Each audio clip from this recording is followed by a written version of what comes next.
It is homecoming here at Warrior Stadium in Alabaster as Clay-Chalkville is the visiting team as Thompson is celebrating homecoming and crowned their homecoming queen a little bit earlier. James Red along with Butch Barker and Butch, this is a situation where both teams are trying to measure themselves as they get ready for region play. Yeah, used to when you had a non-region game, you wanted a cupcake. That is certainly not the case here tonight. Let's go over to the third member of our broadcast team, Austin Pratt, who will give us an update from the sideline. Austin? Hey guys, first thing I want to talk about is the weather on the field right now. We've gotten a little bit of rain on and off the past few minutes. Looks like it's off right now. And now I'm no weatherman, but it looks like it might be gone completely by the start of the second half. Like you guys said, we got a tough matchup here. Long story of success here at Thompson. Clay-Chalkville looking to pick up a good win. That's all we got right now. Back to you guys in the booth. Thank you so very much, Austin. And it is time now for our Shops of Grand River. This week is our coin toss. And remember, you can save even more at Birmingham's only outlet center. And it'll be Thompson who won the toss and deferred. And they'll be kicking off to the Cougars of Clay-Chalkville. We are ready now for our Air Experts kickoff. And this one will go into the end zone for a touchback. And that's where we will find Clay-Chalkville, head coach Stuart Floyd, and their quarterback, a junior, Aaron Fry, who will be taking over. And this is a young man who has really matured into the position. Yeah, first-year starter, but, last year's starter at quarterback is playing at the University of Alabama now. But this kid does not play like a first-year starter. Saw him in the first game against Ramsey, and he has a great deal of poise, does not panic under pressure, real good athlete, makes good decisions. They're going to run three wide receiver set, and they will have two backs in the backfield, starting to spread it out quick and batted down, almost picked off. And that young man right there is Mr. Fagans, and he is one of the best defensive backs in the country. Anquan Fagans, as they say, top 5 nationally at that position. Supposedly is already committed to Auburn. Read that perfectly. Very close to being a lateral, which would have resulted in a touchdown for Thompson here on the very first play. Pass intended for Aaron Osley. Now second down and 10. Fry with time, looks, passes, finds Mark Compton for a reception, and he gets out to close to the 30-yard line, and that's his first reception of the game. Great timing on the play. Put the ball right on the money. Picked up good yardage. Now it's third and short. Makeable situation to keep this drive alive. Running the football is something that Clay-Chalkville can do very well. They have two running backs that's close to averaging 100 yards a carry. Joshua Woods, the lone back in the backfield with Fry. They'll give it to Woods. Woods breaks the line of scrimmage. Looks like he has enough for the first down. And was that Woods or Osley? Check that. That was Aaron Osley. Good carry for Osley. Just barely able to get across the 30-yard line and move the chains. You set it down for Clay-Chalkville. Of course, that's all you got to do. First down at the 30. Cameron Pritchard on the tackle, the defensive end, 6'3", 235, and he is a load. University of Alabama first down. Now they're going to try to keep it on the ground, and here comes Fry. He's going to keep it, and he's able to get some positive yards, but eventually slammed to the ground. Good tackle made there by Devontae Tabb, the free safety. What a nice read by Fry. Pulled it out of the running back's belly, kept it on the end, was able to make a defender miss, picked up 8 yards on the play.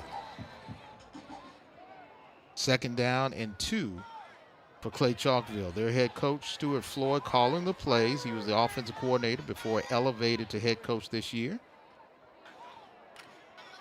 Sending a man in motion, and that's Compton on the end around, and he's able to get close to a first down. Looks like he'll have it. It'll be another University of Alabama first down for the Cougars. Both of these teams, multiple plays as far as running the ball, passing the ball, have success running. It opens up their pass game a little bit better, but I don't think that you're going to have a lot of success being one-dimensional against either of these two defenses. Ball out to the 41-yard line. Keeping it on the ground. And they're making it to that second level. Another good run by Aaron Osley. He averages about 92 yards a game, the senior running back for the Cougars. Osley hit it up in there hard, fell forward after contact, picked up great yardage on first down.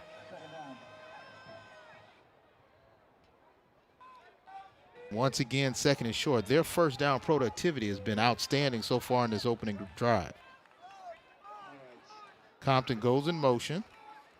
And now Fry looking to pass, but he's getting a lot of pressure. He eludes one defender, has some time, and smartly goes out of bounds.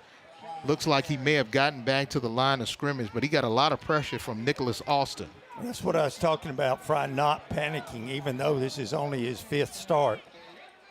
Good decision there. Was able to get out of bounds virtually at the line of scrimmage. If not, he should have thrown that out of bounds so that he didn't lose yardage on it. Again, as it was, he was able to get back to the line of scrimmage. It's 3rd down and about 3. 3rd and 3 for the Clay-Chalkville Cougars. Big possession play here.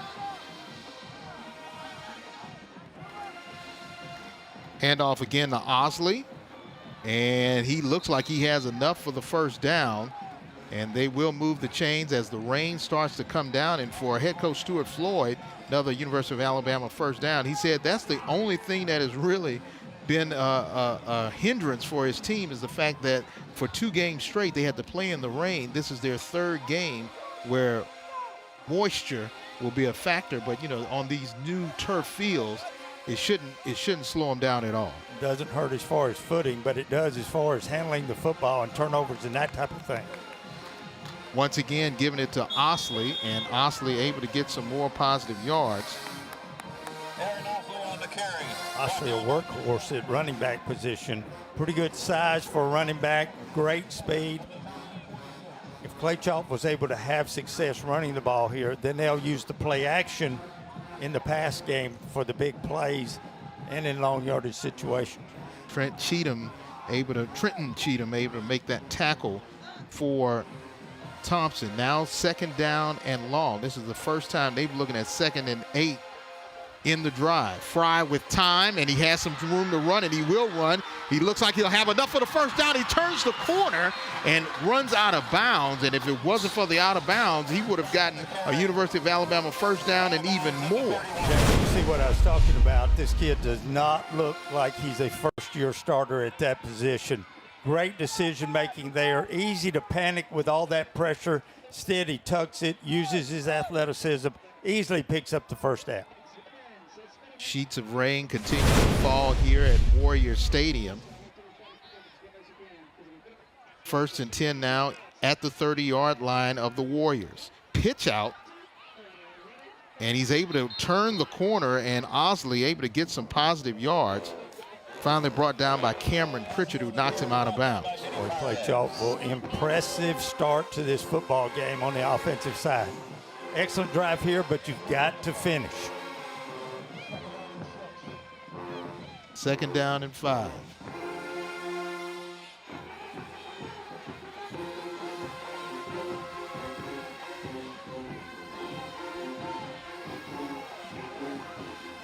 Sending Staples in motion to the far side. Another inside run, but this time Osley loses his footing and falls down. And one of the reasons why he lost his footing, a big defensive lineman was right there to gobble him up. And I think that was number 5, Hayden McDonald.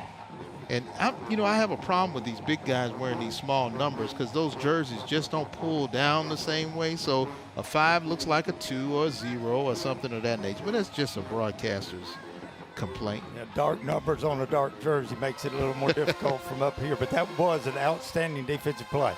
3rd down and 5. Got motion by Clay-Chalk, was going to set him back 5 yards now. May have been Jalen Milton on the far side, not sure. It'll be 3rd down again. Now they're looking at 3rd and 10. The downside to a methodical drive like this is you can't afford penalties.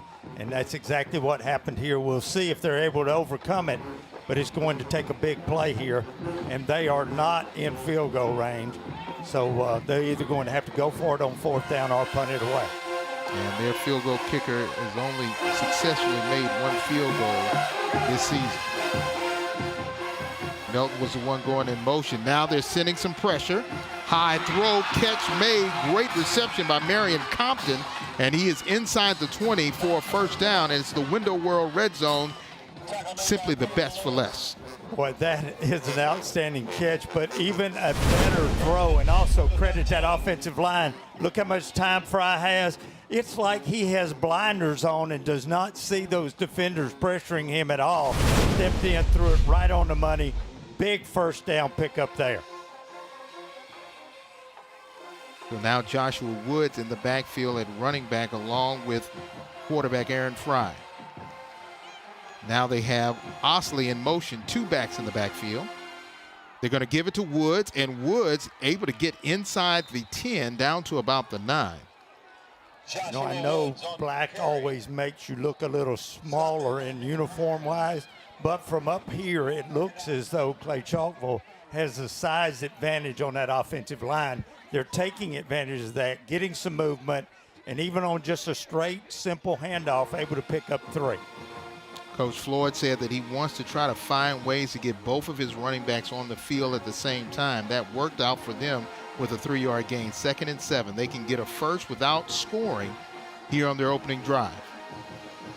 Give again to Osley, and Osley this time gets to the line of scrimmage and doesn't get much else. He was brought down. Strong play there by Peter Ramil, defensive end. Yep. Great job by Ramil. Offensive lineman got a little bit high that time. No movement at all. The running back actually ran into his own lineman, bounced it outside, but by then, several defenders there. No gain on the play. Now they are in field goal range. The ball now inside the 10 at the 9-yard line, 3rd and 6. If they get to the 3, they can have a 1st and goal inside the 5. Now 3rd and 6, call it 7 possibly. Osley going in motion to the near side. And now timeout called by Clay-Chalkville. We'll take a break along with them, but right now the Cougars have pawed their way into the red zone of Thompson. Can they score? We'll see. Stay tuned.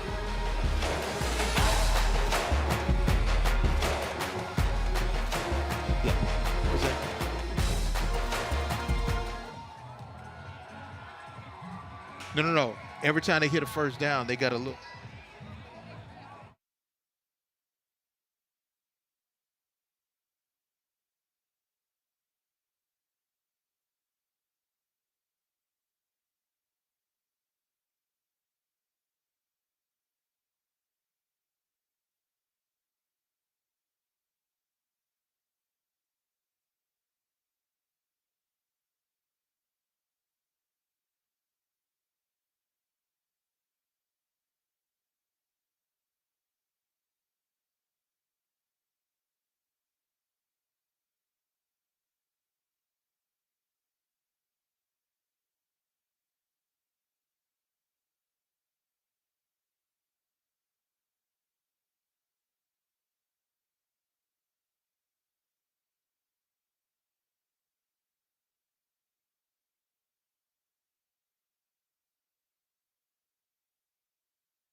Know what's below. Contact Alabama 811 before you dig. Call before you dig. You know, underneath your home and in your yard, you may have power lines and different things. Call Alabama 811. 3rd down and 6. Quick throw by Fry, and he overthrows his intended receiver, Jalen Melton. Good coverage there by Anquan Fagans, and now this could be a situation where they try to kick it, but they're so close. You think they may want to try to go for it. You see Stewart, he's looked like he wants to go. And again, even though their kicker is relatively accurate, he doesn't have a lot of range. Toro, they call him the bull, but and he doesn't have a lot of experience. Had a receiver open on that play. You won't see Fry miss that kind of open receiver very often. Rush that one just a little bit because of that, the high throw and the incompletion. All right, they're going for it on 4th down. Remember, they can get to the 3. They have a 1st down to continue this drive. 3 seconds on the play clock. Fry gets it off. Here comes the pressure from the backside. And he eludes one defender. He's got to try to get to the 3. He stretches forward. Depending on the spot, he may have gotten it inside the 5. He's knocked out of bounds. It's going to be really, really Depending close. on the spot. They call it a 1st down. Wow. Great call and great run by Aaron Fry. Another University of Alabama 1st down. Let's go down to Aaron Pratt, who has a special interview. Aaron? I'm here with Jocelyn Abrams of Fortis Institute. Jocelyn, thank you so much for taking the time with us here today. Why don't you tell us a little bit about the programs that Fortis has and their links? Okay, we offer 2 different types of programs at Fortis. It's going to be Allied Health and Trades. Our Allied Health programs are medical assisting, dental assisting, and dental hygienist, while our trades are HVAC, HVAC, electrical, and welding. Awesome, and what specific resources are available for student services and academic support? We have tutoring for our students. We have resume help as well as mock interviews for our students. And what is the difference between maybe a traditional college and a trade school? A trade school is going to offer a more specific approach to education, while a traditional school is a more comprehensive and you're able to earn advanced degrees. Great, and if there's anyone out there that wants to get in touch with Fortis, what would be the best way to do that? You can come and see us at 100 London Parkway, 100 London Parkway, Suite 150 in Homewood, or you can give us a call at 205-940-7800. We hope to hear from you soon. Well, thank you very much again, Jocelyn. We're going to send it back up to you guys in the booth.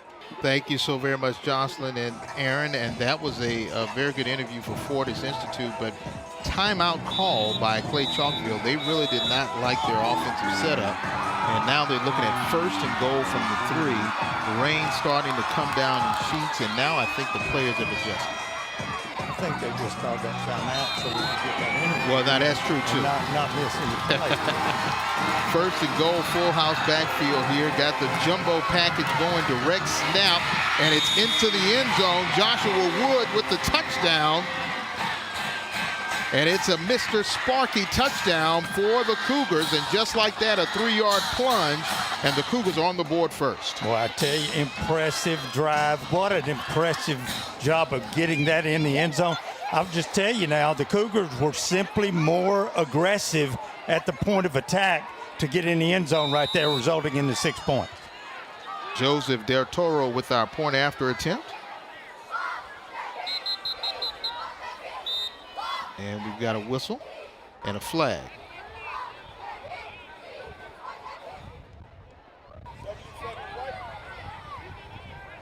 And a false start against Clay-Chalkville.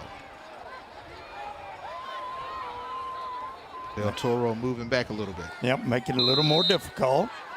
Toro certainly has the leg to make it from this distance up.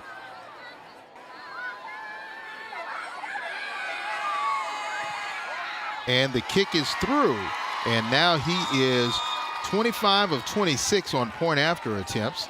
And Clay-Chalkville has a 7-0 lead on the road here at Thompson.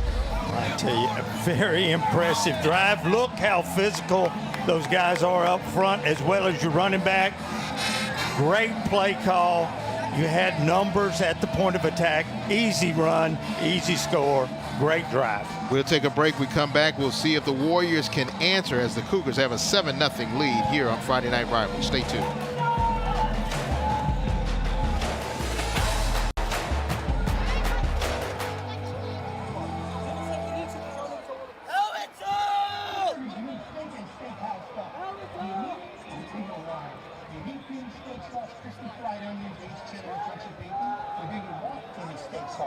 Fried onions, cheddar, and crunchy bacon. What even is a want?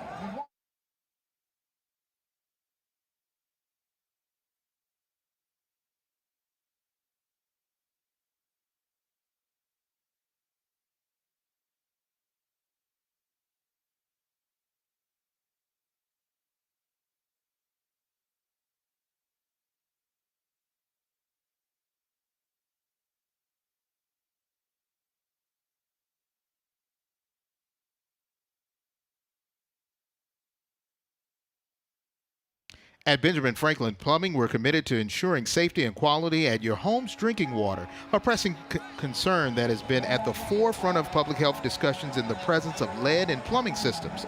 Call us at 205-351-0706, and one of our professionals will be happy to examine your system. Benjamin Franklin Plumbing. Del Toro to handle the kicking duties, our air expert heating and cooling kickoff. And he'll kick it out of bounds. That's going to give Thompson great starting position.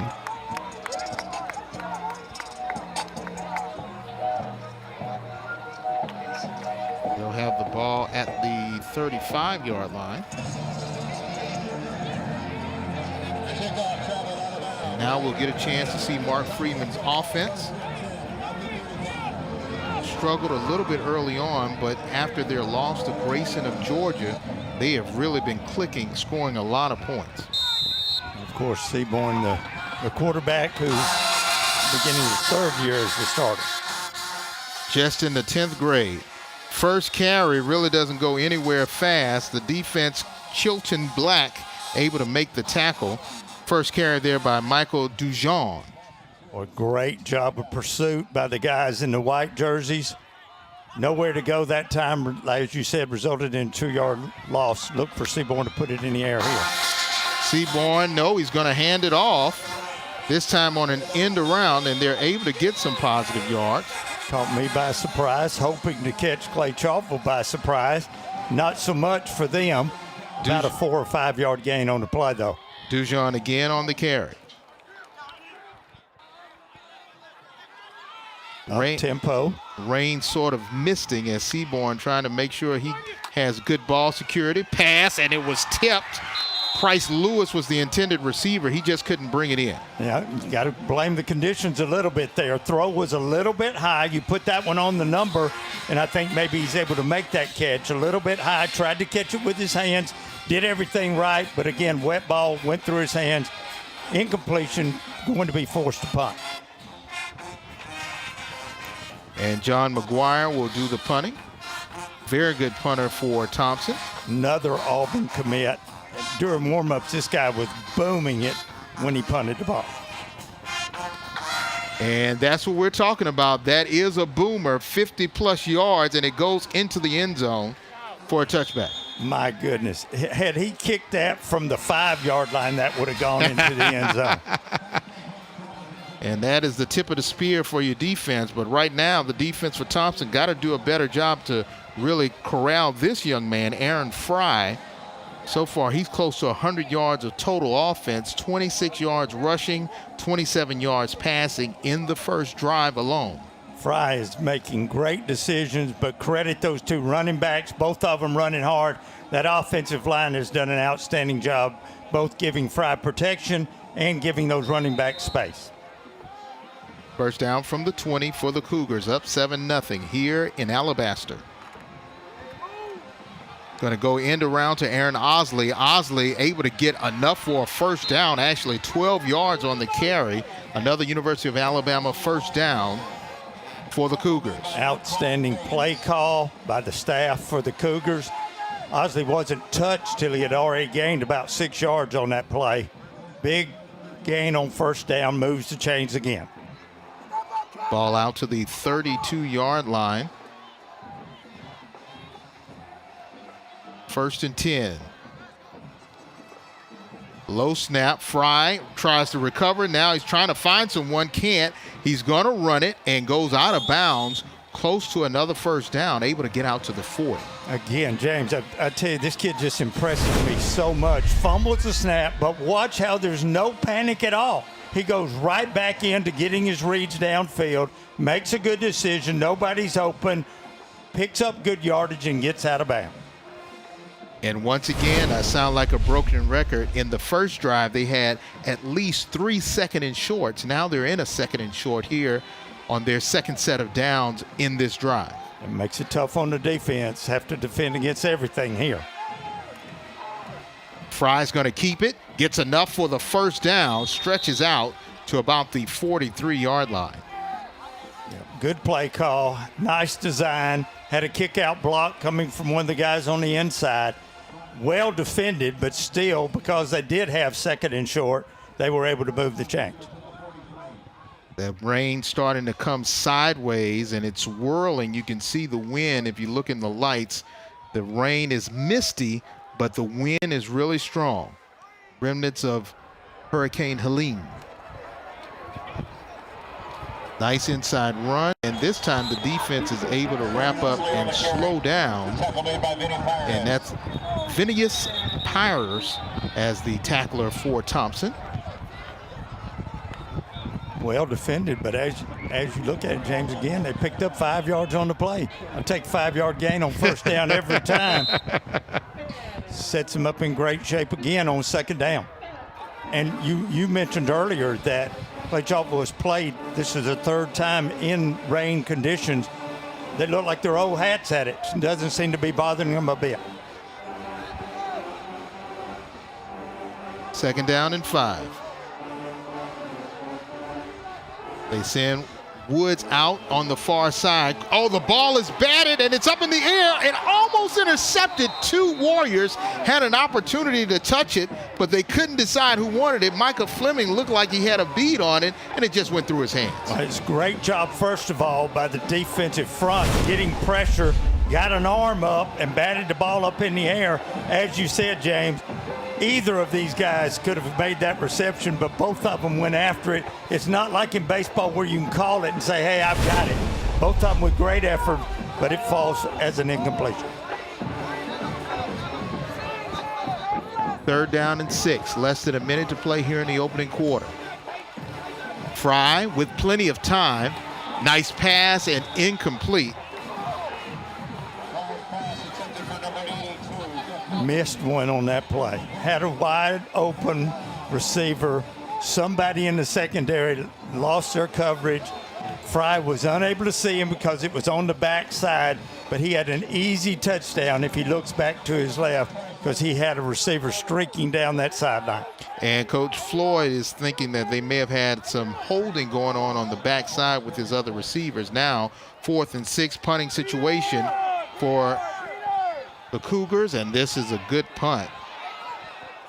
And it's inside the 5, and it'll be down right at the 2-yard line. Great job by the special teams for Clay-Chalkville. It didn't look pretty, but what a roll. I guess they got probably 25-yard roll out of that. Results in an outstanding job for Clay-Chalkville as they're going to have Thompson backed up to about the 2-yard line. Defense having an opportunity now to see if they can really get a 3-and-out or possibly a safety on the Warriors of Thompson. Now for Trent Seaborn, the veteran young quarterback, 3 years of varsity experience just in the 10th grade. This is something we'll see if his maturity can shine. Inside run by Dujon, and Dujon gets a lot of yards and really pushes his way out of the hole. Good job by the offensive line. A lot of yards after the initial contact. Nice spin move, kept those shoulder pads down low, kept those legs driving, able to pick up about 8 or 9. Second down and 3 with less than a minute to play here in the opening quarter. Thompson trailing by 7.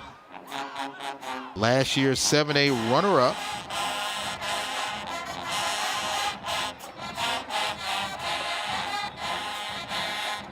Ten seconds on the play clock. Finally gets the ball off to Dujon, and he has enough for a first down. And it's another University of Alabama first down. Good blocking at the point of attack again. No one put a hand on him until he was a couple yards downfield, which was all he needed to move the chains. Ended up picking up about 6, so they have a first down just inside the 15.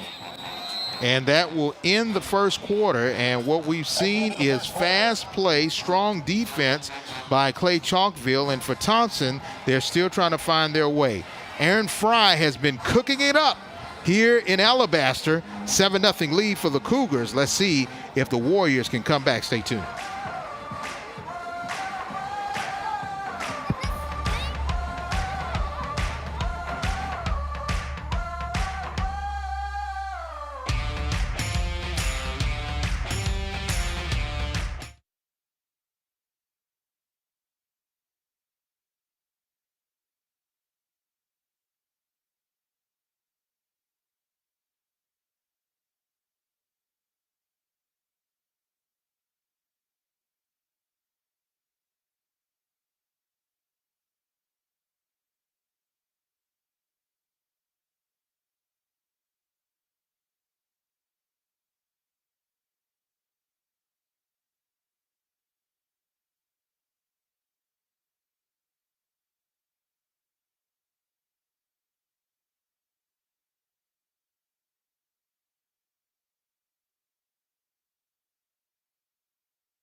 A rainy night at Warrior Stadium in Alabaster at Thompson High School.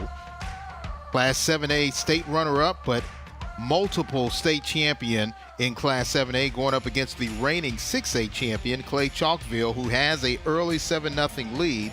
But as we start the second quarter, Trent Seaborn with first down inside his own 20. Another run, trying to keep it on the ground, bouncing it to the outside, and this time he'll have to pay the price and take a loss. Jacarlos Hunter there to make the open field tackle. Hunter quick from the outside all the way across, away from the direction that ball was handed off to, but able to run down the running back and make the tackle for a big loss. About a 4-yard loss, make it second down and 14 for the Warriors. 4 wide receivers set with one back in the backfield is Thompson.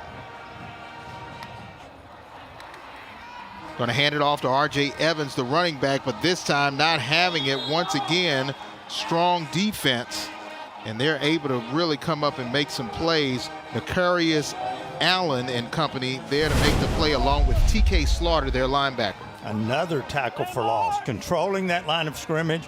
Surprised that Thompson's running the ball as much as they are.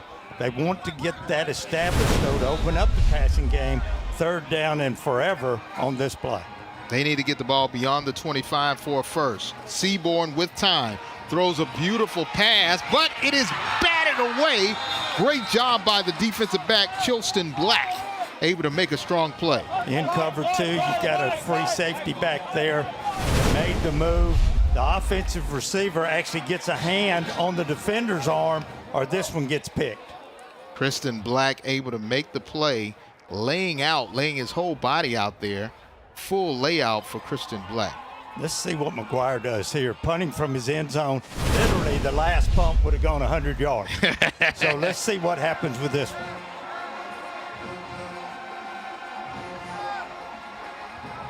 Compton back for Clay-Chalkville. A booming punt. And this is about a 52-yard, 55-yard punt. We'll take a break. We come back. We'll see if Clay-Chalkville's offense can get things started like they did in the opening drive as rain continues to fall here. Homecoming 2024 here at Thompson. 7-0 Clay-Chalkville.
At ACT Equipment, we beat the competition's prices with new tractors by 15% on average. Act now. Call 205-379-8292 or visit actequipment.net for more details. First and 10 now for Clay-Chalkville. Aaron Fry is doing a good job cooking up a win here. Hands it off to Osley, and Osley once again able to get some positive yards. Osley, before the start of this drive, 8 carries, 34 yards. Again, well defended, but the hard running by Osley, he's tough to bring down. He still picks up 3 yards on a play that's defended about as well as Thompson's defended one all night. 2-yard gain, second down and 8. They're going to split Osley out. along with the rest of the receivers. So you got a 4 wide receiver set. And now Osley will go back into the backfield. Pitch out. Osley trying to find some room on the outside and does. Flag thrown. We'll see what the call is. It's going to be holding against Clay-Chalkville. Thompson's going to accept this, even though they defended it well, just because of the field position. And holding this year is penalized from the spot of the foul, not from the line of scrimmage, the original line of scrimmage. Repeat, second down. Looks like they were trying to hold Micah Fleming, number 2, who eventually did make the tackle.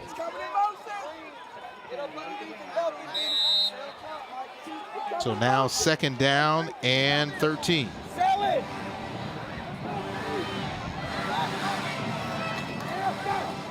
Flare pass out to Woods. Woods trying to find some room, and he does. He eludes 2 tacklers and knocked out of bounds close to midfield. Eventually knocked out by Nicholas Alston. Credit Woods. You got to make those tackles. Open field, had 2 defenders there. Woods able to make both of those guys miss.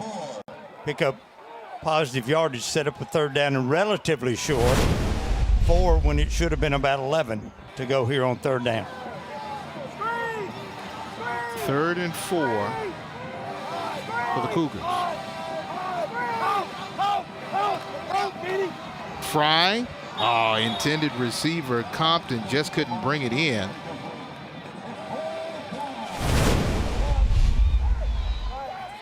Take another look. Tough catch, but one I'm sure he thought he probably should bring in. Going to set up a 4th down situation. Of course, Clay-Chalkville was going to punt it away with the success that defense has been having. Up to this point, at least. Xavier Starks handling the punting today for Clay-Chalkville. Nice high kick. Fair catch called. It's going to roll and go into the end zone. Would have been difficult to do, but it'd been nice had one of those guys that was covering gone back toward the goal line when he saw the fair catch signal. We'll take a break. We come back. We'll see if Thompson can get their offense going. They trail 7-0. Homecoming here in Alabaster. You're watching Drum & Company Friday Night Rivals presented by Ms. Reno Law Firm. Stay tuned.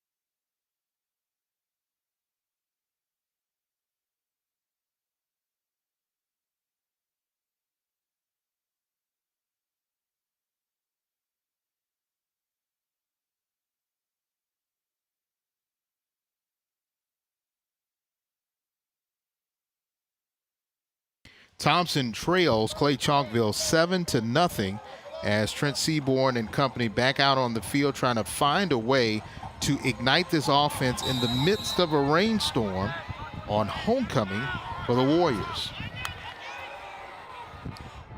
Trying to get the Cougars to jump off sides. 1st and 10 from the 20.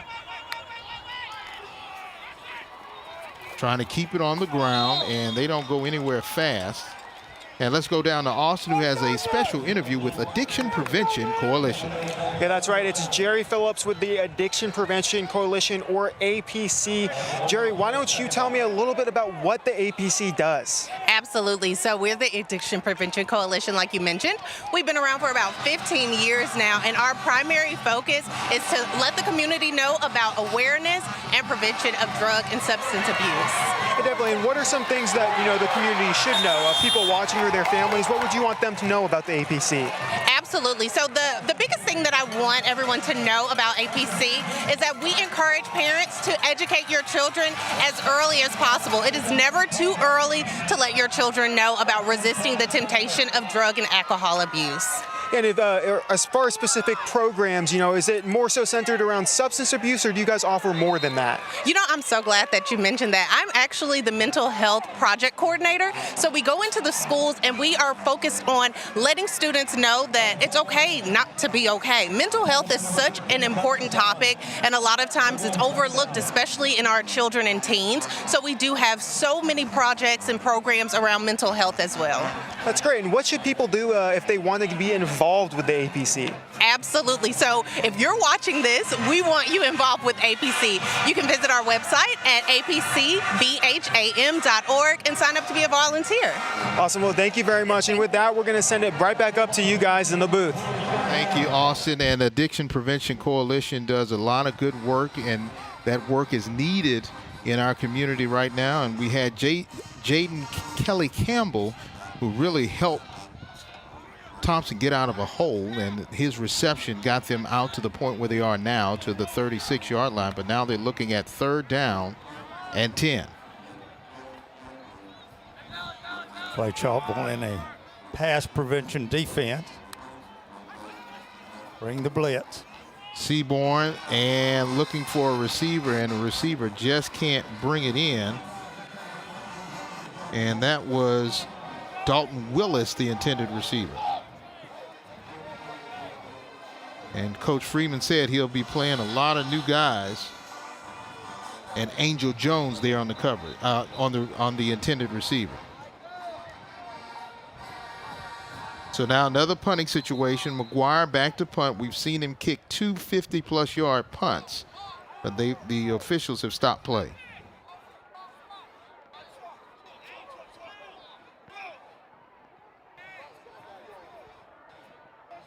Big thing here is simply catching the football. We know this McGuire can kill it when he kicks it. Now you got to get a good snap and a good catch by McGuire in order to punt this thing. Different formation on the punt, but same result. McGuire booms this one. And it will take a Clay-Chalkville bounce and mark dead right at about the 34-yard line. Good pressure that time coming from the left side.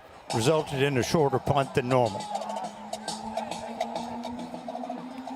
And you can see the rain coming down, and head coach Stuart Floyd, who played at Clay-Chalkville, won a state championship as a player, offensive coordinator, and helped them win a state championship last year as offensive coordinator. He came over as the new head coach, and he was there for about 10 years left and then came back.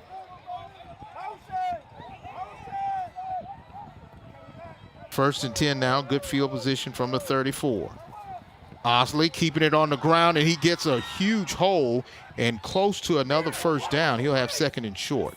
Great running by Osley, but again, credit those big guys up front, opening up some gaps. Osley's an outstanding running back. He takes advantage of it, picks up 9 on that play.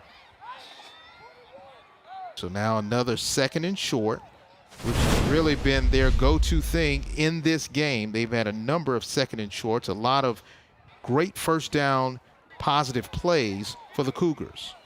Clay-Chalkville offensively and defensively have been very impressive. No turnovers, no penalties. And here comes one. But we'll have to see who it's on. But if they don't get any penalties to stop themselves, they're looking really good on offense.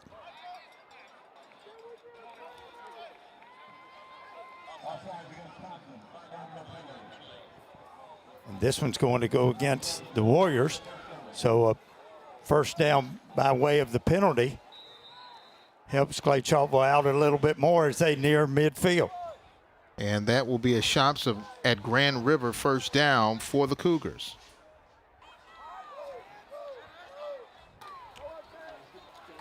Once again, another run.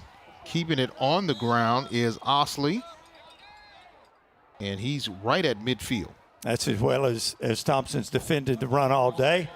They've held him to 2 yards on that. So it was a nice job that time by those guys up front. No movement by the offensive line. Great job defensively holding your position. Fry's going to keep it and go to the outside, and Fagan's right there to push him out of bounds right at the line of scrimmage, which will bring up 3rd and long. Design run the entire way. There was no RPO or anything on that one. He wasn't looking to throw it to anybody. Well defended. Third down and long. Not the situation Clay-Chalkville wanted to find themselves in, but a big play coming up for Thompson especially. They need to get the ball out to the 41. Stuart Floyd trying to make the call. Calls the plays for the Cougars.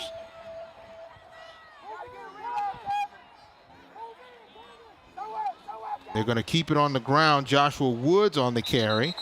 And this time, Jarrett Smith is right there to wrap him up and bring him down. Very conservative play call here in the conditions and win the lead. You understand it. One thing you need to watch out for, Clay-Chalkville has been a little bit slow getting these punts off. They've done a good job in the kicking game up to this point, but you can bet the folks on the Thompson sideline are seeing that too. At some point, they're going to try to block one. 4th down and 9. Starks back to punt for the Cougars. After an electric opening drive, the Thompson defense has adjusted and really put the clamps on the Cougars. Starks with the punt. And it will go into the end zone for a touchback. Boy, Starks has done a great job punting so far.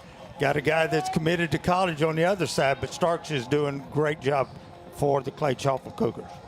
Mark Freeman and the offense of the Warriors trying to find a way to crack the code against the Cougars, who have really done a good job of wrapping them up. Outside of one long pass to Jaden Kelly-Campbell, Trent Seaborn has really been under wraps, so to speak. Yeah, and Clay-Chalkville was able to do this without having to run blitzes and all of that type of thing. They're just doing it in their base defense, which allows them to have extra people back in coverage, which is what you're really afraid of against Seaborn. Seaborn now with time. And wow, had an intended receiver in Kelly Campbell, but in and out of his arms. Yeah, Seaborn made an outstanding read, looked downfield, wanted to go deep. Coverage had the receiver completely blanketed, goes to the underneath route. The drop, he's going to pick up 6 or 7 yards if he brings that in. You've got to look it in, do the fundamentals, watch the ball all the way in, especially on a wet night like tonight. Rain is finally starting to subside after we had consistent showers throughout the first quarter.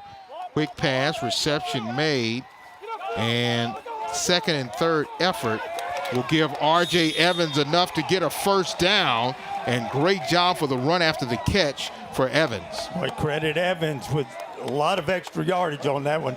Picked up, what do you think, James? Probably another 7 or 8 yards. Yes. Simply with the effort that he gave. Another good read, checking it down by Seaborn. Now they're out of the hole, ball at the 35-yard line for Thompson. Seaborn, quick pass again, finds Evans again, and he's able to get out to about the 37. Only a pickup of 2, but a good read again by Seaborn. Clay-Chalkville brought the house that time, brought the 2 linebackers on the blitz. Seaborn read it, didn't have enough people for protection, dumped it on the outside, results in a small gain.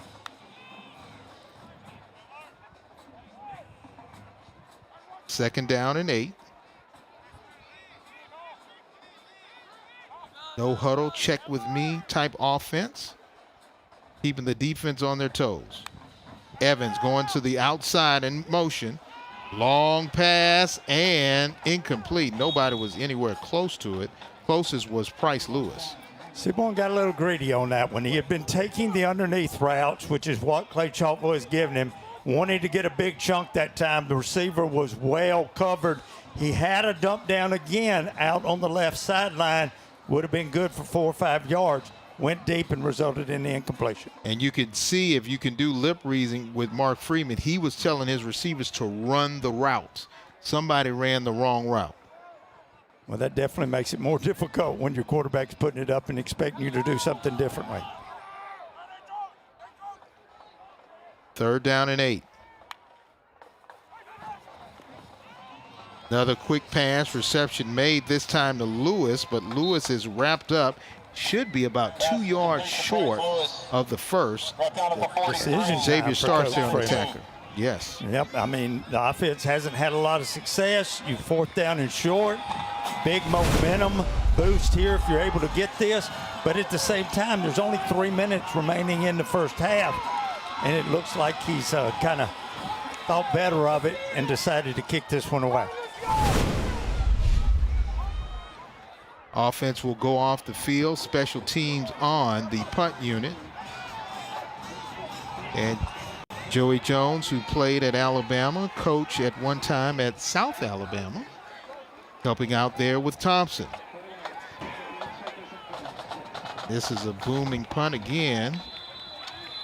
But this one is a little shorter than usual for McGuire, and kicked out of bounds, spotted at the 25-yard line, and that's where Clay-Chalkville will take over.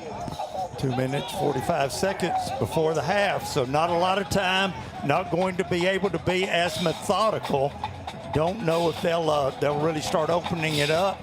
Maybe happy to go in with a 7-point lead, but again, Fry, a really good decision maker. I think Coach Floyd can trust him into putting the ball up in the air here with only 2:45 remaining before the half. Josh Woods in the backfield, along with Fry. Fry has done a great job here in the first half. But can he end the half with a score? Giving it to Woods. Woods spins and gets about 3 yards off of the spin. You know, when you've got that talented running back back there with you, though, every time you hand it off, the potential for a big play is there without the risk that's involved sometime in putting it in the air. And that was Jabari Staples, their star tight end, who limped off the field. That will hamper the wide receiving core just slightly. He's their leading receiver. So now we'll see if the running backs can take a little bit of that pressure off of Fry. 2nd and 7, a little bit over 2 minutes remaining. Fry trying to find somebody open. Can't find him. Good fake there, and he runs out of bounds quickly. He saw a defender right there in his face. Did a good job to avoid the loss on the play. Well defended, good pressure, good coverage downfield. But again, Fry just impresses me so much with his decision making, and then you can see his athleticism as he makes a couple of guys miss and picks up 6 or 7 yards on the play. 3rd down and 2.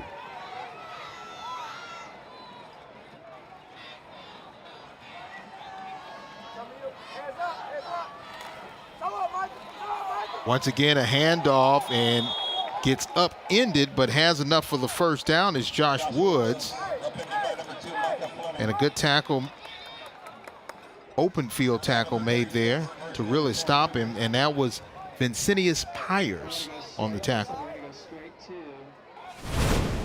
Clock continues to run, not in a big hurry here.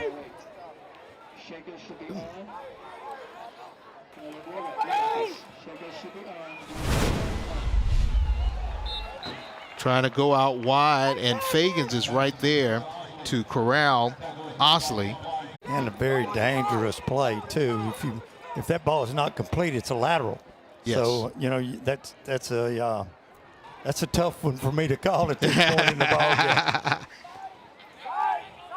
And Fagans has already shown that he can step in and get an interception when his team needs it the most. 2nd and long. Fry getting pressure on the backside. He feels it, makes a throw, and wow, it's intercepted. Well, I've been bragging on Fry the entire night because he's deserved it, but this was a bad decision. Threw it back across the middle late, threw it high. Even if you get that ball down, it's a poor decision. Throw it high, results in the interception. And Thompson doesn't have to go far, and they're at least in field goal range. Kevin Davis plays that star position, able to get the interception.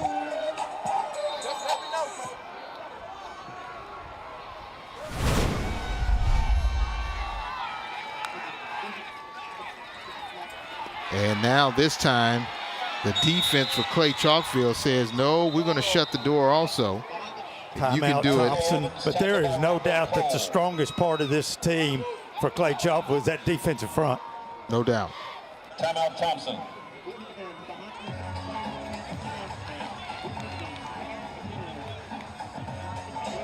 So now if you're Clay-Chalkville defensively, you're just trying to make sure they don't get anywhere close to scoring. But for Thompson's offense, they got to try to get some form of rhythm in this last minute.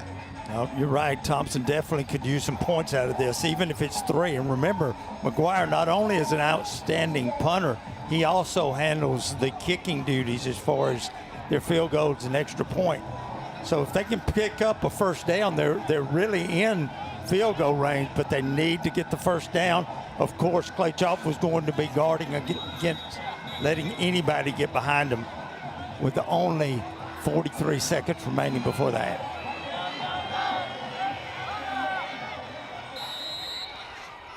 Second down and 12. Getting some pressure. He keeps his feet. Good job by Seaborn. He escapes one defender, but he can't escape the other one. Noah Streeter able to get the sack, the first sack of the game for Clay-Chalkville. Wow, again, look at the pressure by these guys in the white. I mean, it's coming from everywhere. Seaborn had no chance to pick out a receiver. Great job just staying on his feet, but a big loss on the play. And check that. That was Nicarius Allen with the sack. You might as well take a chance here and throw this thing down the field. Even if it's intercepted, you should be able to stop him from running it all the way back.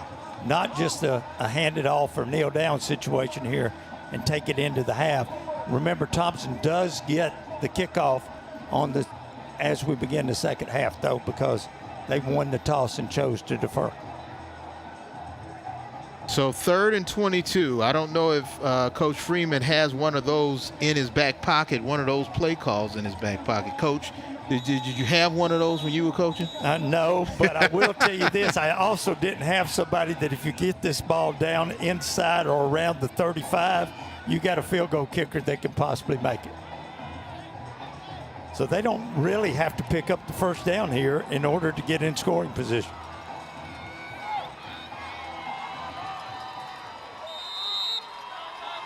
Evans in the backfield along with Seaborn. Oh, they try to do the swinging gate, and it works, but not enough to get a first down. No, it'd be like a 59-yard field goal. I don't think even McGuire is probably going to try that. So because of the time limitations, look for Thompson to go for it here. So now 4th down and 12. Movement on the line, so that may push him back. It looks like an offensive lineman did move. I think that was A.J. Williams who moved just ever so slightly. Well, again,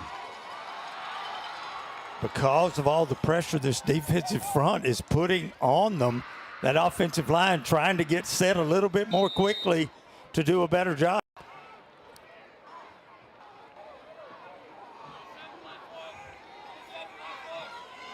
Fourth down and 18. Gets it out to Knight.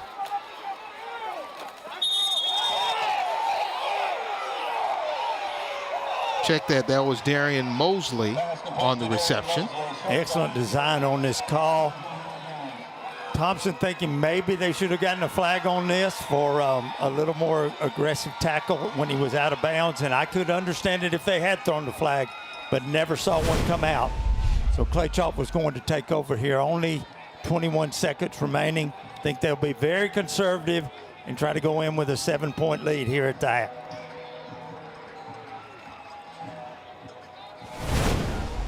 Defense holds, and Coach Freeman definitely not happy with his offensive output. And he's talking to the officials, just trying to get an explanation. Again, I've seen on all levels penalties thrown when you're that far out of bounds and you're that aggressive on the tackle. Keeping it on the ground are the Cougars. Osley, that may be the last play, but if they want to hurry up, they can try to get one more. Don't think they will. Think they'll be happy to go in with this 7-0 lead and come back and put it in the hands of that defense in the second half. And that will end the first half, and it is Clay-Chalkville on the road with a 7-0 lead. Make sure you stay tuned for the Avadian Credit Union halftime show. You're watching Drummond Company Friday Night Rival presented by Mesrano Law Firm. The Cougars up 7-0. Stay tuned.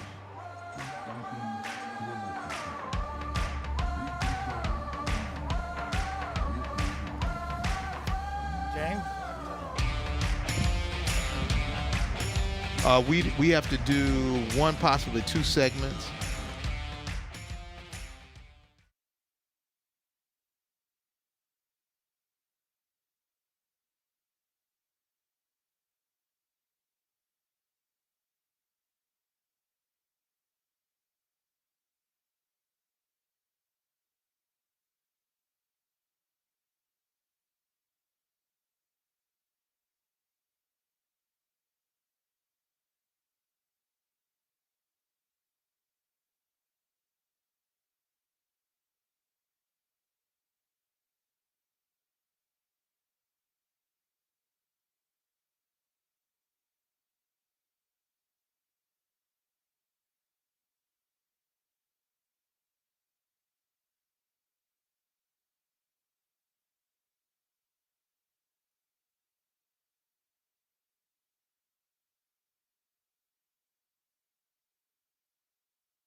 The full of belief. We here at Clay-Chalkville Mighty Marching Cougar Band have vision. Coach, going into halftime up one possession, how big is that for kind of the momentum right now in a big kind of hostile environment like this? Yeah, I mean, it's good for us to hold that lead. Obviously, we had a good drive to start out the game. And then, obviously, weather conditions have played in a little bit for both sides. So now maybe we can open it up a little bit more on offensively. But defensively played really, really well in that first half. So we just can't have a Thank you very much, Coach. I really appreciate you taking the time. Good luck in the second half. I'm sorry.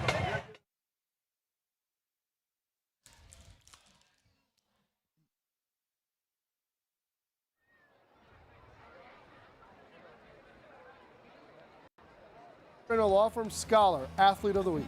Clay-Chalkville's Jabari Craig Staples holds a 3.9 GPA and is a 3-year starting wide receiver for the football team. He's a 2-time state champion in football and also plays tight end for the team. He's in the National Honor Society and is an All-American. For the past 10 seasons, the Mesrano Law Firm has been honored to name the Student Scholar Athlete of the Week on Friday Night Rivals. We are grateful to be part of such a strong community, and we are always humbled to serve you. The best Thursday Night Lights and Friday Night Rivals highlights from across the country. To throw. He's going to hurl it deep downfield, and that ball is pulled in. What a catch by Javian Robinson. Cam Wade with a cut inside the 40. Wade down the sideline. Wade is gone. Cam Wade, this one from 57 yards. To evade the rush, throws it, end zone, jump ball, what a catch! Touchdown, Sam Donovan climbs the ladder and comes down with it. That was a little bit errant. It's one-on-one, he's got him. Got him again. He went up and caught it. What a catch. Great catch. Get a number on that man. Is that 19, that sophomore? Strike up the Fairfield Central folk song to Aquarius Shannon, 6'1", 180, a 10th grader, folks. Guy, he's a power lifter guy. A lot of their offense and one block kick deserves another, right? Still loose. Alamo Heights has it, but still not out of bounds. We can get a couple of points here.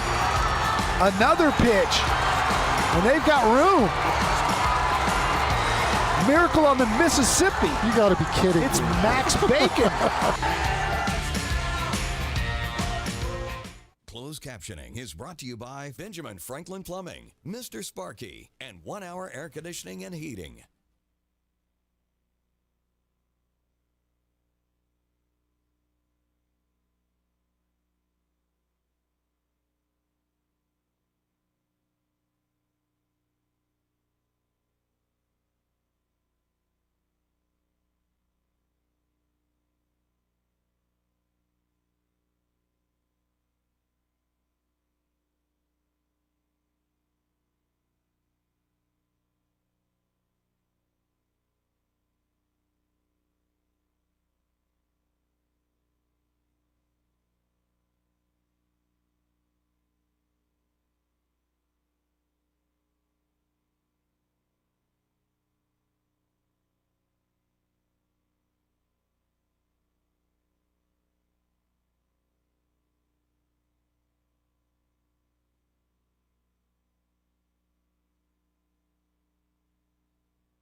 director for Thompson.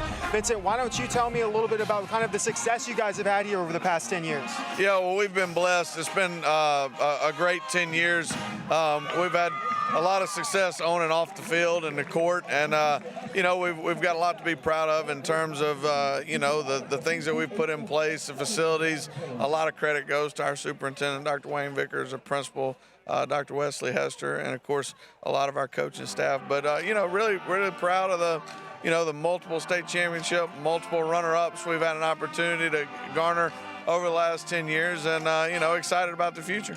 And you mentioned coaches. I know that's certainly something you guys are proud of here, those hires. Why don't you talk to me a little bit about that? Well, look, the coaching makes the world go round.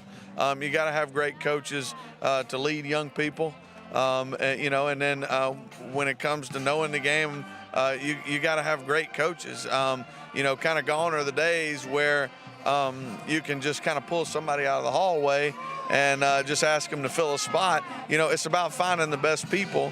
And the goal is for us to find the best people. I'm proud of the people that we've found over the last, few years. And again, a lot of credit goes to our Board of Education for allowing us to hire great people and hire people when we need them. And, we're excited about the future, but we've got great coaches. I'm proud of the hard work that they do.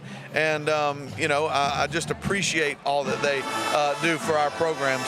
Yeah, and so what's in the near future for Thompson, maybe the next 5 years or so? Yeah, continue to work hard, continue to find the best coaches we can find. Facilities.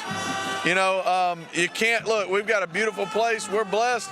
You can't rest. You got to keep going. We've got some things on the horizon. We've got, we're finishing up a brand new central office on the hill behind the high school here, and that'll kind of come online in May. And then Board of Education will turn their attention to some other areas, and we're excited to kind of see some things we've talked about for the past 3 years come to fruition. Yeah, that sounds great. Well, thank you very much for taking the time to talk with us today. We're actually going to jump right into another interview here. If I could swap you out with the principal of Clay-Chalkville. So why don't we talk a little bit about how the season's been going so far for y'all? I mean, just great season, great kids. It's almost like one of those things where, we lost a lot of good players, to some major D1 schools. But just to see our juniors and sophomores step up and just reload and get to this 4-0 point, it's a very exciting time to be at Clay-Chalkville High School right now. Yeah, it's definitely something we could see on the field. Is there anything that you have done as far as maybe assisting with the play calling or anything like that on this team? No play calling, but I did used to coach here. I started my career, back in Randolph County, but coming to Clay-Chalkville High School in 2014, and I was actually coaching football. And just to matriculate to actually get to the point of being the principal of the school now, and seeing the growth over these last 10 years has been, nothing short of amazing. But as far as play calling, I'm gonna let the coaches do that. Yeah, certainly. And who would you say it might be your favorite football player of all time? Favorite football player of all time? I'm an Alabama guy. I'm going to have to go Alabama, be Cornelius Bennett. But currently right now, my guy that's up at Alabama right now, Jalen Mbakwe. I hope he do well tomorrow. Great. Well, thank you very much for taking the time to talk with us today. Certainly a great game we got here tonight. With that, we're actually going to send it back up to you guys in the booth. Go Cougars. Congratulations to the Mizraino Law Firm Scholar Athlete of the Week. Thompson High School's Dylan Marcus holds a 4.46 GPA and is a 3-year starting center on the football team. He's a 2-time football state champion and a varsity wrestling dual state champion. He's the class vice president and volunteers in his community. For the past 10 seasons, the Mizraino Law Firm has been honored to name the Student Scholar Athlete of the Week on Friday Night Rivals. We are grateful to be part of such a strong community, and we are always humbled to serve you. Friday Night Rivals is brought to you by Drummond Company, the Mizraino Law Firm, People's Bank of Alabama, Window World, Children's of Alabama, Avadian Credit Union, Whataburger, Freddy's Frozen Custard and Steak Burgers, Salvador's Pizza and Pasta, First Choice Heating and Cooling, Shops at Grand River, ACT Equipment, University of Alabama, Fortis Institute, Louis Appliance, Addiction Prevention Coalition, Alabama Dial 811, Air Experts, Wind South Credit Union, Benjamin Franklin Plumbing, Mr. Sparky, and 1 Hour Air Conditioning and Heating.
Halftime show, as you see the Thompson High School band performing. It's Homecoming 2024 here in Alabaster. James Verrett along with Butch Barker. And Butch, this is a situation where we've seen two teams that came in with high expectations, but it's been Clay-Chalkville who has really solidified themselves and played, like the coach said, with a chip on their shoulder. They have, and I tell you what, these guys are just getting after it. They are impressing me, especially that defensive front.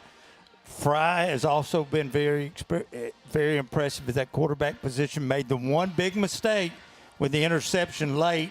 Can't do that in the second half, but he's made some big plays, was the reason that they were able to take that methodical drive and get this 7 points on the board. Let's take a look at our first half highlights, and it was really one drive, the opening drive for Clay-Chalkville, that really set everything off, and Aaron Fry has been doing an outstanding job.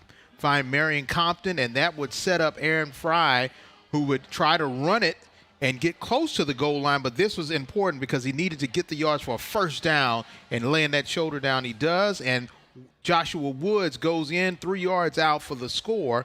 Point after attempt is good, but then we start to see Evans, but this is good defense here by Clay-Chalkville. Slaughter getting in there to make the tackle on that one. Pressure all night long from that defensive front.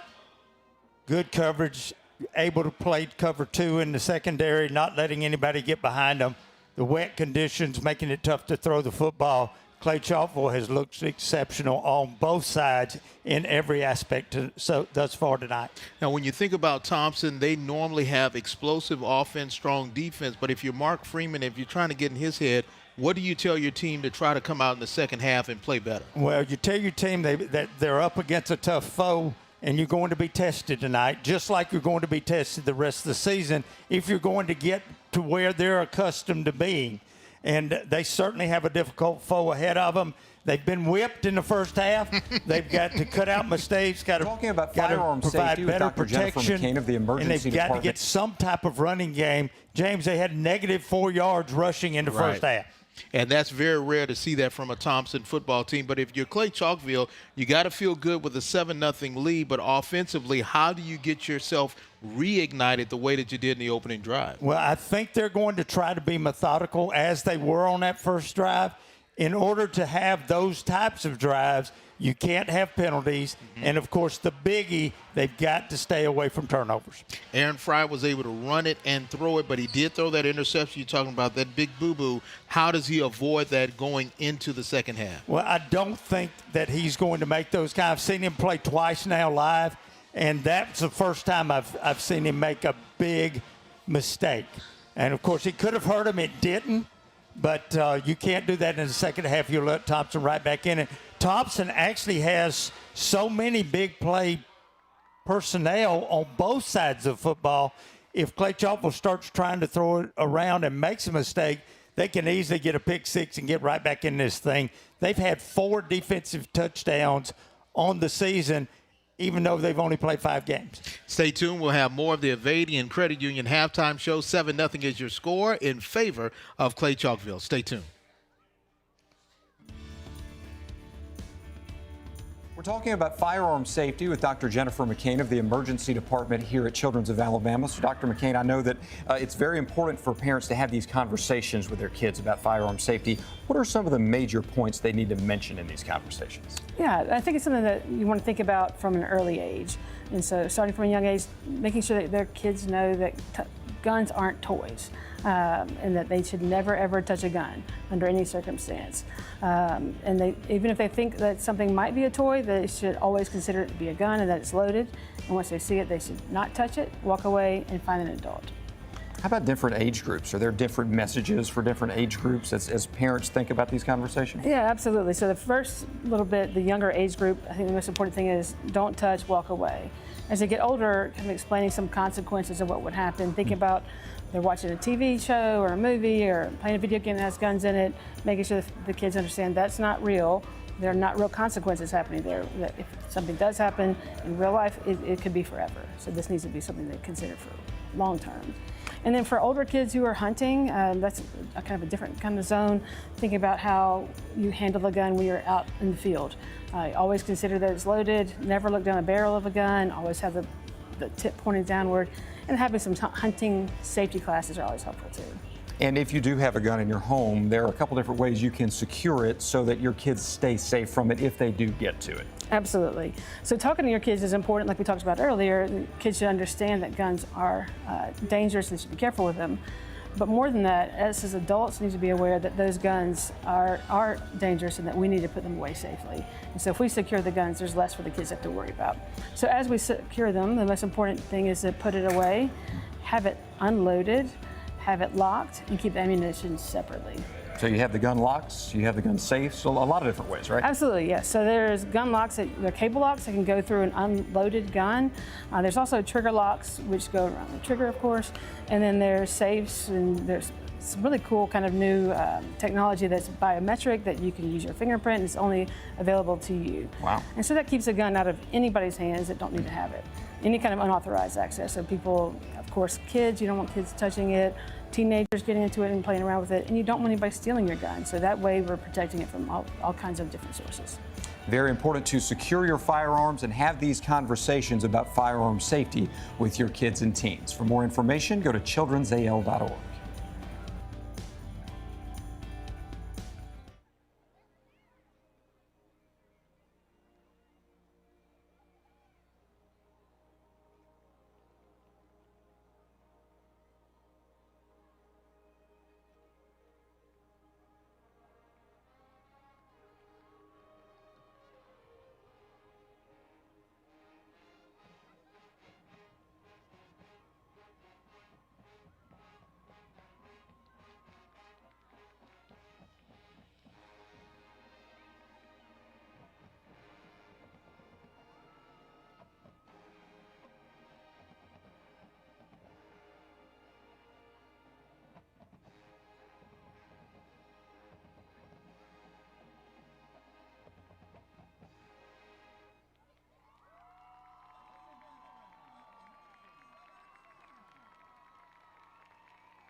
And welcome back to the Avadian Credit Union halftime show. Let's go down to Austin, who has Mark Freeman, the head coach for Thompson High School. Austin? That's right. Coach Freeman, why don't you tell me a little bit about what the conversation was like in the locker room, coming out down one score at home? What are the adjustments being made? Well, after the first drive on defense, we played really good on defense.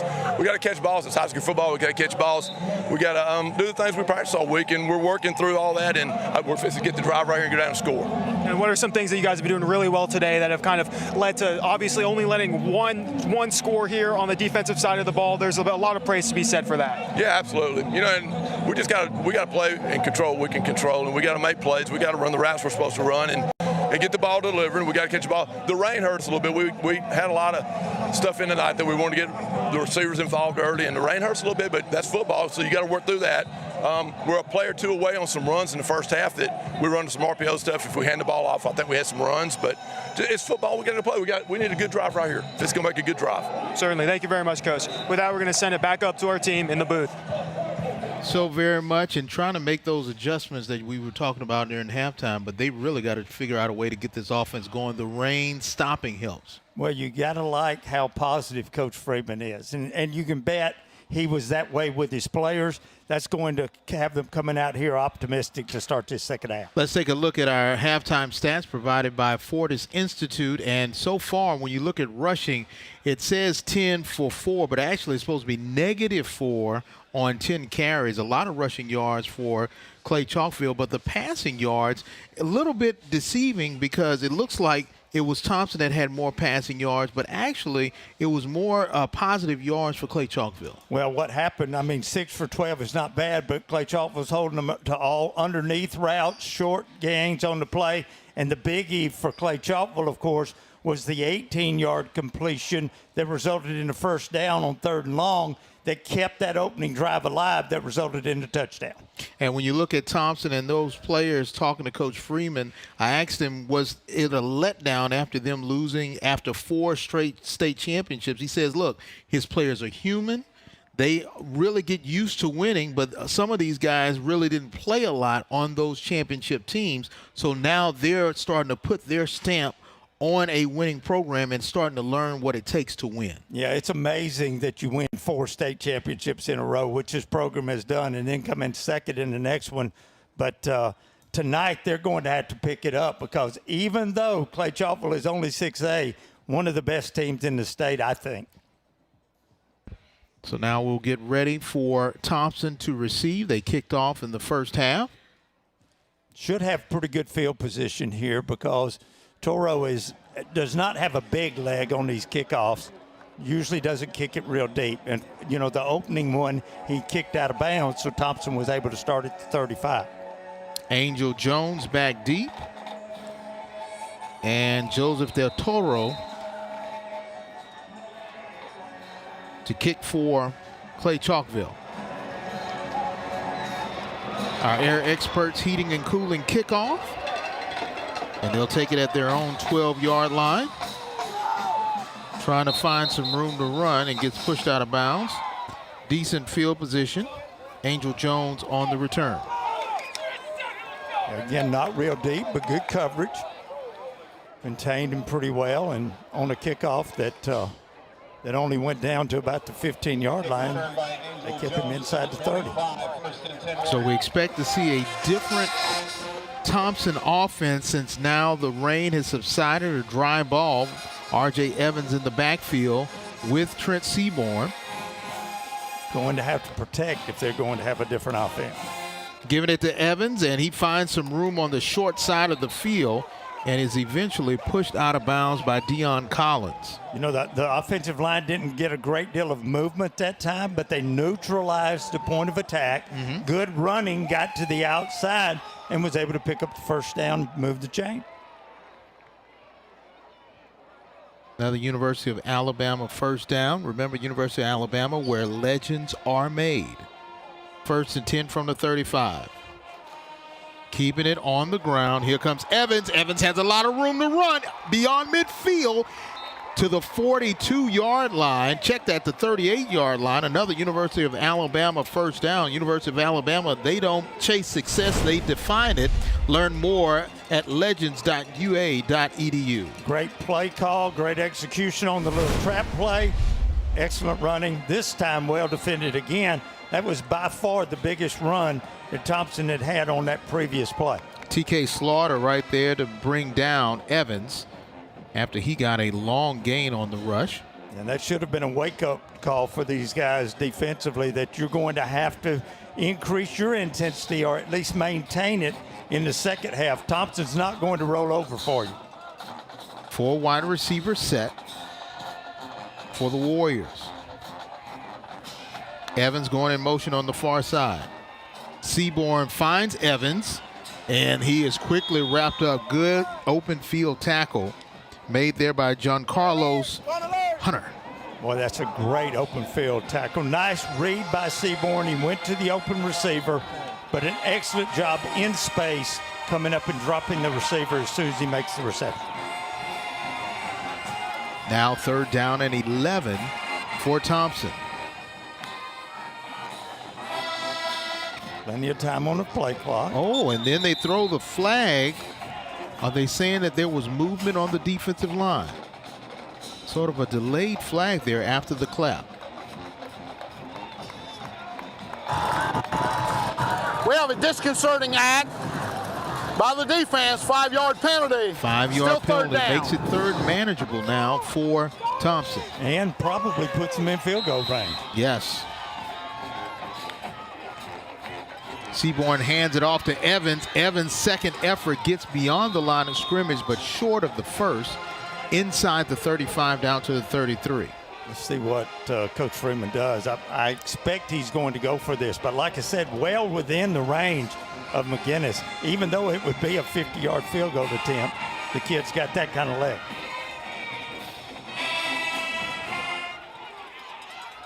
Full wide receiver set with Evans in the backfield.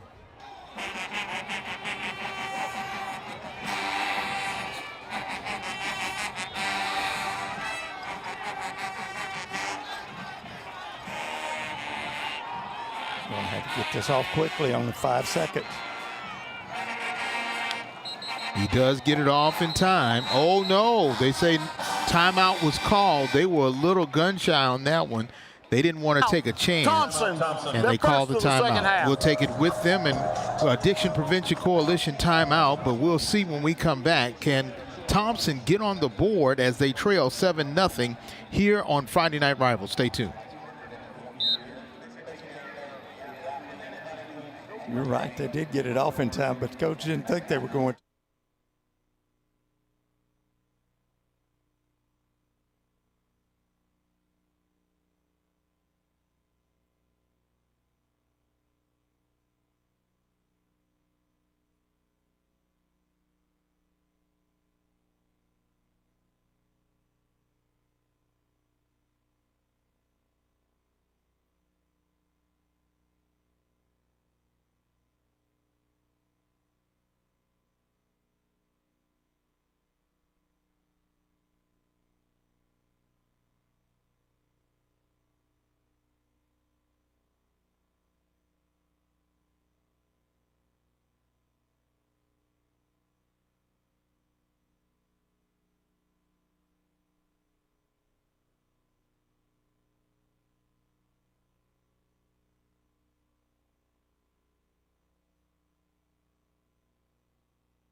When was the last time you updated your windows or doors? A world of possibilities and options are ready for you. Window World has a variety of options available.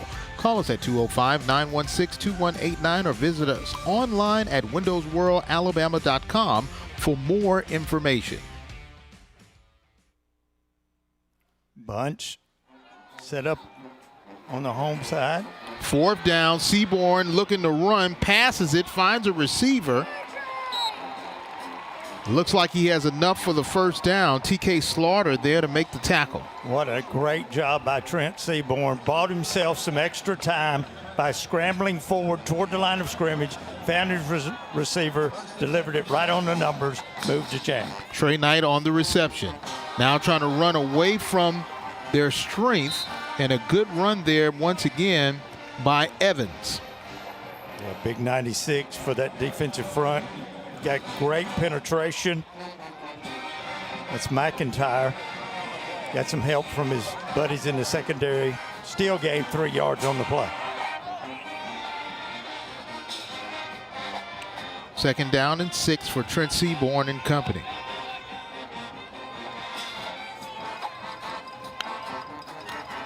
Give again to Evans. Evans finds some room to run. And Isaiah Brown was right there amongst others to bring him down. Well, this offensive line is doing a much better job in the second half. They're getting some movement. I don't think in the first half, James, they got any movement on any play. They've come out on this drive, seeing some movement, running backs taking advantage of it, setting up a 3rd and short. 3rd down and short, still with 3 wide receivers on the far side. Evans still the lone back in the backfield. Gives to Evans. Evans this time met immediately and brought down for a loss.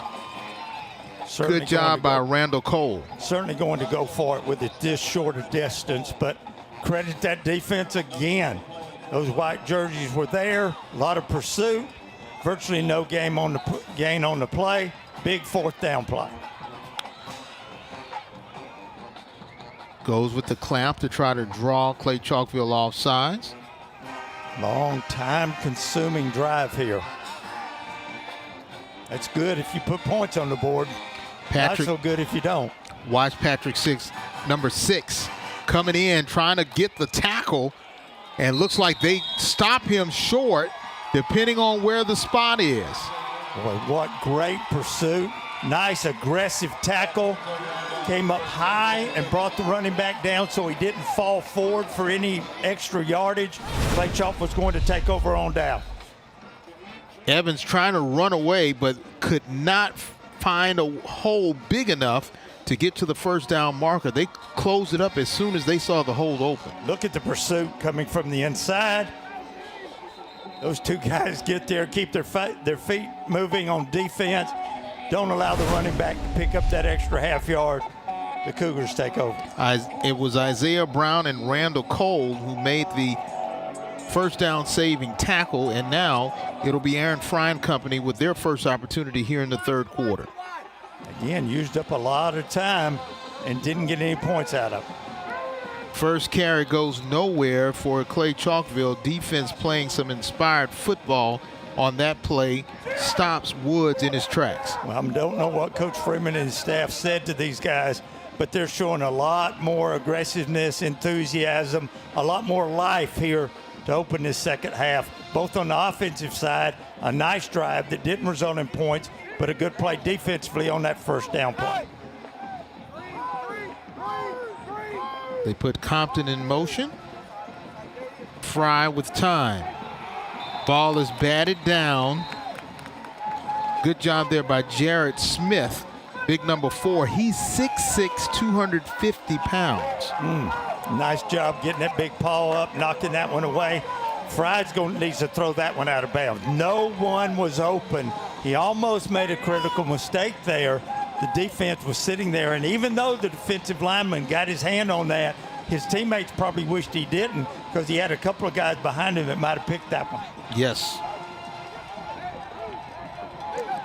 16 seconds left on the play clock. 3rd and 10 now for the Cougars. Fry getting pressure. Got to try to find something, can't, and smartly throws the ball away. Yes, very smartly threw that away. If he throws that one back across the middle, it's going to be intercepted probably again. But credit Thompson, comes out with the big stop after their offense made the nice drive. Should get good field position. They used a lot of clock on that opening drive not to get any points. You only trail by 7. Should get good field position after this punt. Starks on the punt from his own 5. Quickly gets that one off, and it's going to take a Cougar bounce and be down right at about the 40-yard line. 6 minutes left to play here in the 3rd quarter. Both defenses have played inspirational football to start the 3rd quarter. When we come back from the break, we'll see if Thompson's offense can find its stride as they trail 7-0. Drummond Company Friday Night Rival, presented by Mesrano Law Firm. Stay tuned.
Children's of Alabama Smile Cam. One of our favorite segments here on Friday Night Rivals. The dance team and the flag team for Clay-Chalkville's marching band. Children's of Alabama Hospital. Smile Cam.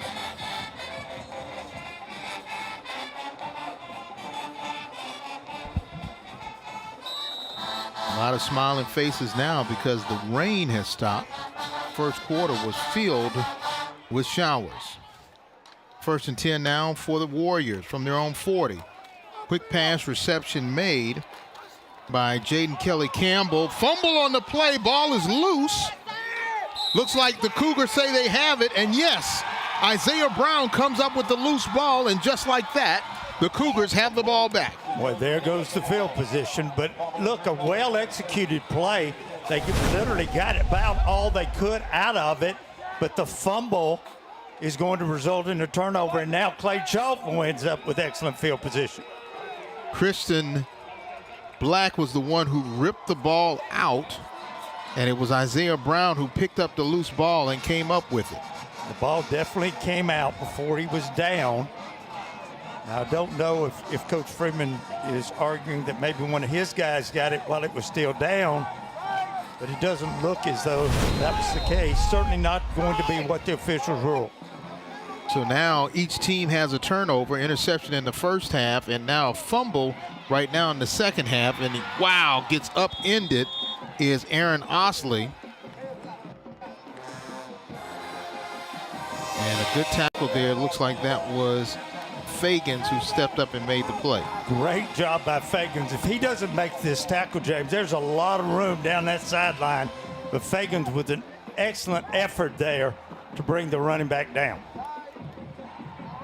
2nd down and 9, 1 yard gain by Osley. Going with 5 wide receivers, and that is incomplete. A little low throw there by Aaron Fry.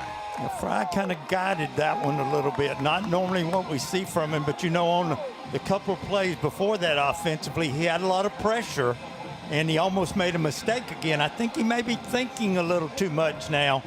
He's such a good athlete out there. Make that decision, deliver it on time, and you pick up 5 or 6 yards. That one too low for the receiver to come up with. 3rd down and 9 for the Cougars. They have led the entire game. Can they expand their lead? We'll see.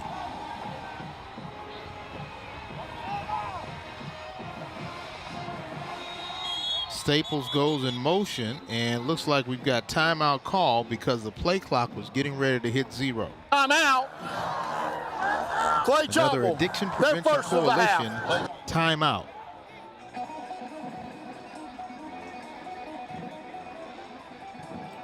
So now if you're Thompson in this situation, 3rd and long, do you play a prevent or you try to stay aggressive to put more pressure on Fry? I think they're going to try to be as aggressive as they can by bringing probably 4 people. I don't think you'll see them bring any more than that. They certainly don't want to let anybody get behind them. And with it 3rd and long, if they can keep the throw underneath, feel like you can come up and stop them short of that 1st down yard. Salvatore's Pizza and Pasta. Mention Friday Night Rivals at Salvatore's Pizza and Pasta and get 20% off your order. Salvatore's Pizza and Pasta. They have multiple locations. I think they got one right there on Highway 280. Again, I mentioned it earlier about the slow punt that Clay-Chalkville has. I still think they've really got to protect against that, and think you'll see Thompson try to get in there and block one before this game's over. 3rd down and 9. They need to get the ball beyond midfield to about the 43-yard line. Pitch it out. Oh, no, he doesn't. Fry fakes it. Goes back to Joshua Woods. Woods with 2nd effort. He has enough for the 1st down, and they'll move the chains. Great job. Another University of Alabama 1st down. Remember, University of Alabama, where legends are made. You got to credit every aspect of the offense there. That offensive line provided the protection to give Fry time to look at 3 or 4 different folks, and then once the reception is made, the running back is able to fight for that necessary yardage to move the chain. Both running backs in, Osley and Woods in the backfield. Give to Osley. Osley eludes one defender and another, and then finally upended, but close to a first down. Boy, if Clay-Chalkville is able to put any points on the board here, whether it's a field goal or a touchdown, the way their defense has been playing, it would be huge. Now, again, they don't have the range with their kicker that Thompson does, but they've got an impressive drive started here. Give to Woods, and Woods is able to get the first down and more, and he's staying on his feet, refuses to go down. Another University of Alabama first down. Well, I tell you, when you got a running back that'll run this hard and an offensive line that's doing the job they're doing, it just makes it tough for those guys on defense. Looks like we have another timeout. 4:01 left to play, but it looks like it may be for an injury. We have a Thompson player down at the 30-yard line. Looks like it is cramps. And it looks like it's Jared Smith. Hopefully that's all that's going on. You know, when the field's wet, even though this is artificial turf, you're slipping a little more, and it seems that cramps are worse on those kind of nights. Thank you to Alpha Graphics in Fultondale for producing our Friday Night Rivals banner. You can find out more information about their printing services by calling them at 205-841-2447. And that is Alpha Graphics.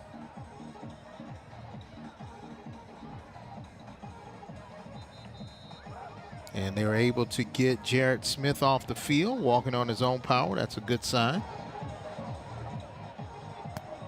And injury bug has been the big hitch in the giddy-up for the Warriors. And illness, injury and illness combining to make them a little short-handed here tonight. First down inside the 30 for the Cougars. Bobbled, Fry trying to elude a defender, but no, he goes down, and he'll be tackled for a loss. Christopher Strawn with the tackle. Well, there's a big play because of poor execution. Again, low snap, Fry unable to come up with it. Did all he could. Fortunately for Clay-Chalkville, he didn't lose the football, but a big loss yardage-wise puts him in a tough situation here with second and about 16.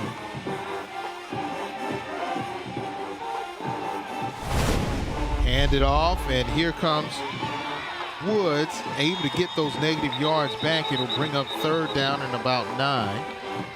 Probably going to have to pick up one more first down to be in field goal range, realistic field goal range. So a good pickup on second down, still a long way to go. Third down, we'll see how much they pick up here to see if this is 4-down territory. Probably so, though. Don't see them punting from the inside the 30-yard line. Floyd calling the plays.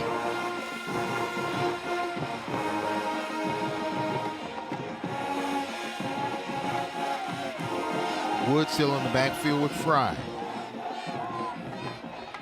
Fry with some time, steps up, and now he's going to run it. Second effort, he may be short of the first by about 1 or 2 yards. Definitely makes it 4-down situation, though. Pyers is the one who knocks him out of bounds. Take another look. Good decision again by Fry. Stepped up to avoid the defender and then just gets all he can. That's a good job of making the tackle there. Keeping him short for the necessary first down yardage. Looks like they're going to go for it on 4th and 3 from the 20. Again, if they're able to pick this first down up, then they'll be in field goal range too, and they could go for it. But here I think the percentages are with them to go for it to try to pick up the first down. And a sideline warning now for Thompson.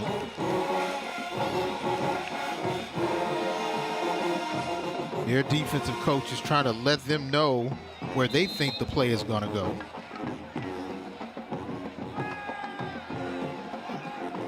So now, if you're Clay-Chalkville, guess what they're doing? They're trying to change the play. And again, because Fry is such a good decision maker, you may run some type of RPO here. Fry with time. 4th down. Pitch and catch. Wow. Great play. Great catch by Josh Woods. Literally on his hiney. Another window world in the red zone. This ball gets tipped. Nice concentration to bring this in. Remember, this is a 4th down play. If they don't complete this, the ball goes over to Thompson. Take a look. Fry just eased it up, but that ball got tipped. What a catch. Lying on your stomach and making that adjustment and coming up with the reception to move the chain to keep the drive alive. In the window world red zone now. Woods on the carry, has some room to run, and is knocked out of bounds inside the 10, right at the 9-yard line. Again, good blocking at the point of attack. Woods runs hard, Osley runs hard. That big offensive line giving them a little bit of room. Look, Thompson's playing tough here in the second half. Much better than I thought they did in the first. They're getting after it. Clay-Chalkville just executing right now. Give again to Woods.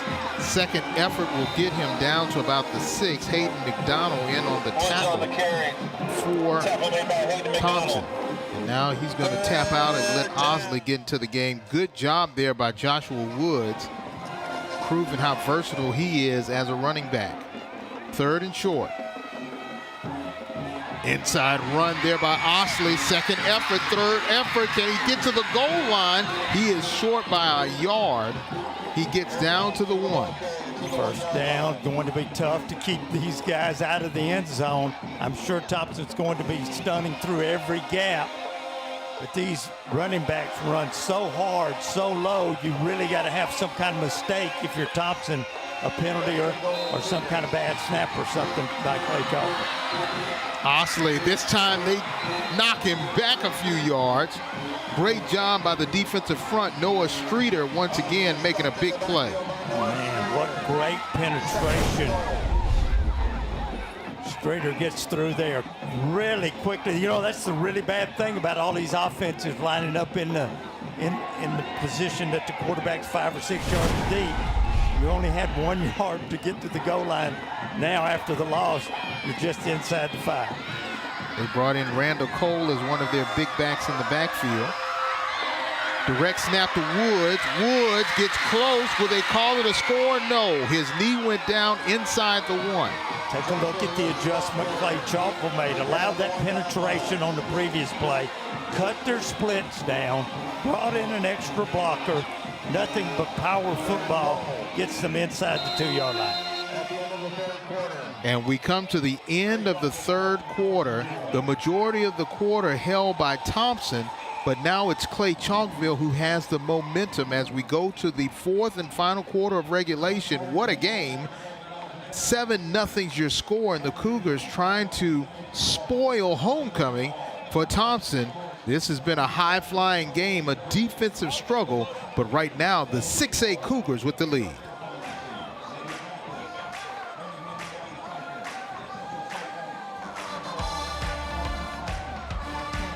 Got a good one. Oh, yeah.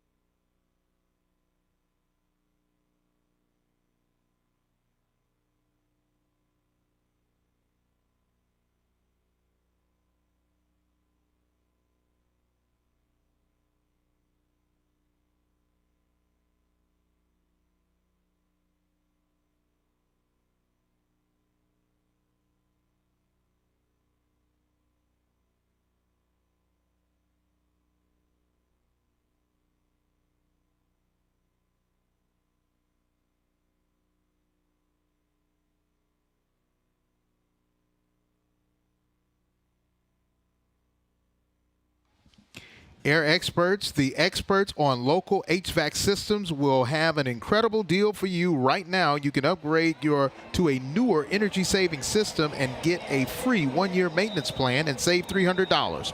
Don't miss out on this offer only from Air Experts. Get all the details by calling your Air Experts at 205-882-4342. Air Experts Heating and Cooling.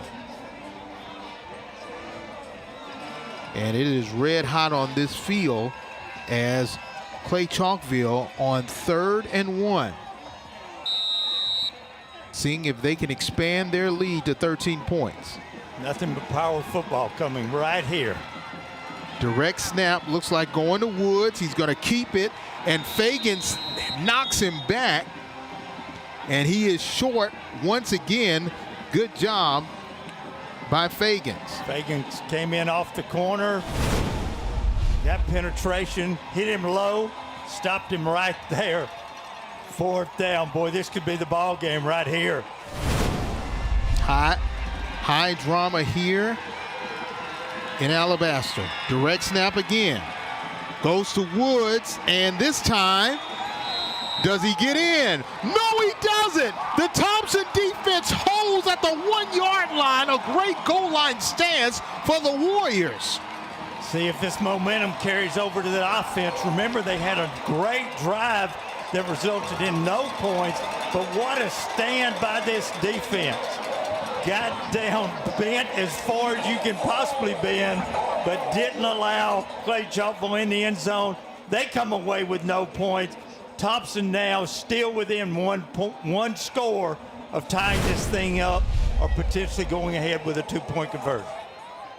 And the defensive line for Thompson stepped up when they had to and really stymied that offensive front, let them standing still as the defense penetrated and was able to stop him. Now out of their own end zone comes Thompson. Thompson trying to find some room to run, and they're able to get some positive yards.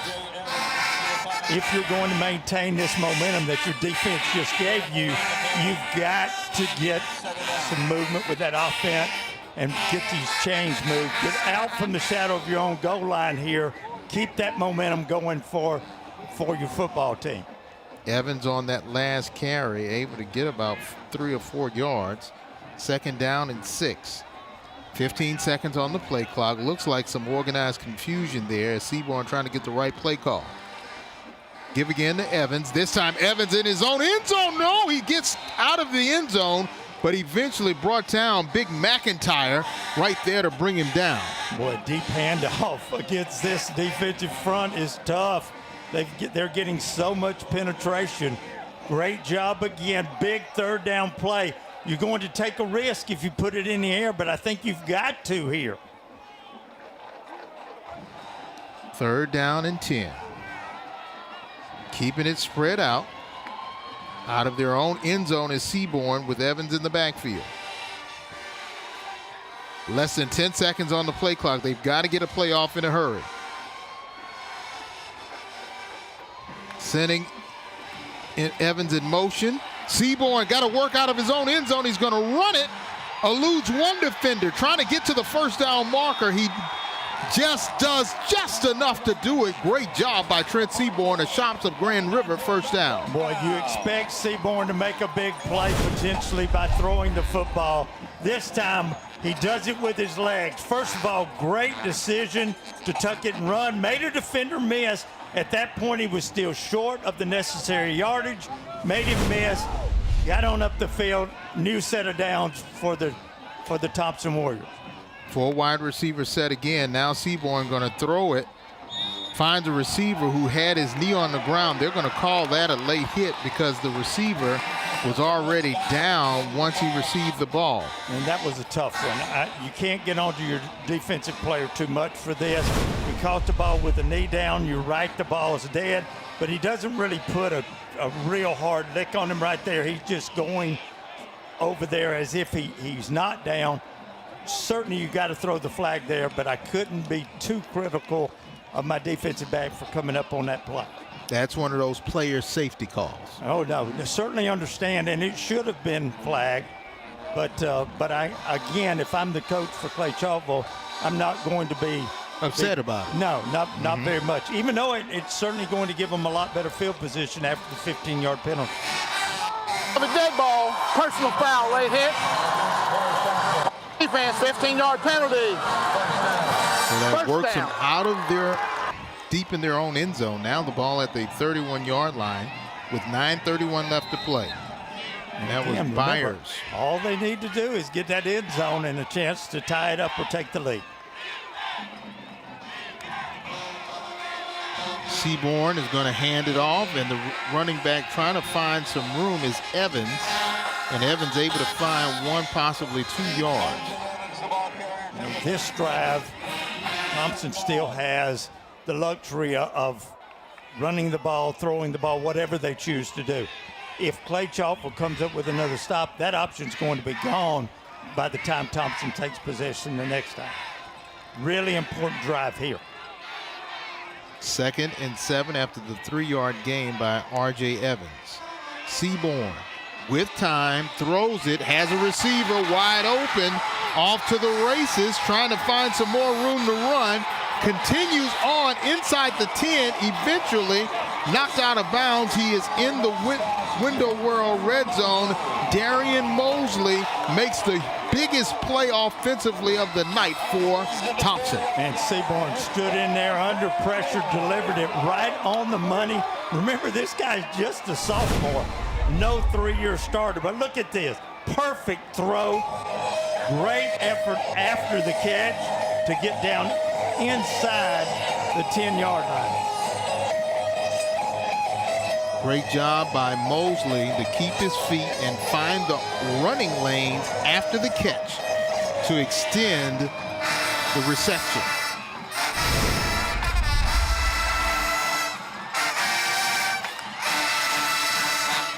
Give it over to R.J. Evans. Evans close, and he's into the end zone. Touchdown, R.J. Evans. Another Mr. Sparky touchdown, and just like that, Thompson is back in this ball game. Boy, what an effort by Evans.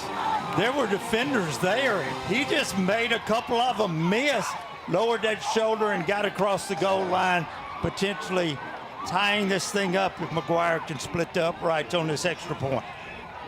Good job by R.J. Evans. McGuire for the point after attempt.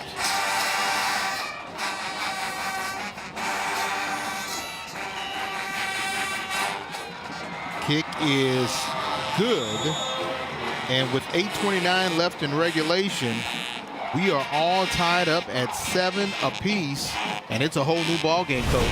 It is, and James, I asked you up here off air if you'd go for it on that 4th down or kick the field goal. Right now, you could second guess, but I don't blame Clay-Chalkville at all for going for it. Great drive by Thompson.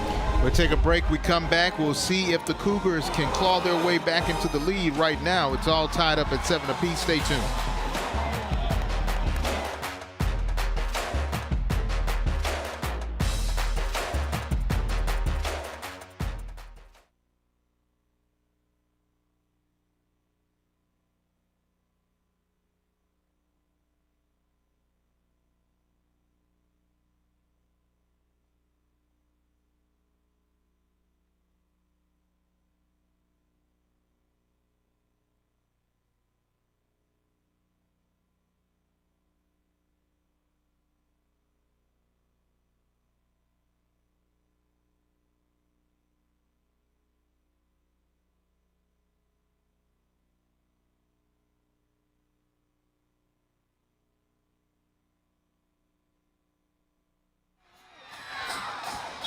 And out of bounds Compton on the return. Tackle is made by Kevin is Marion Compton on the return.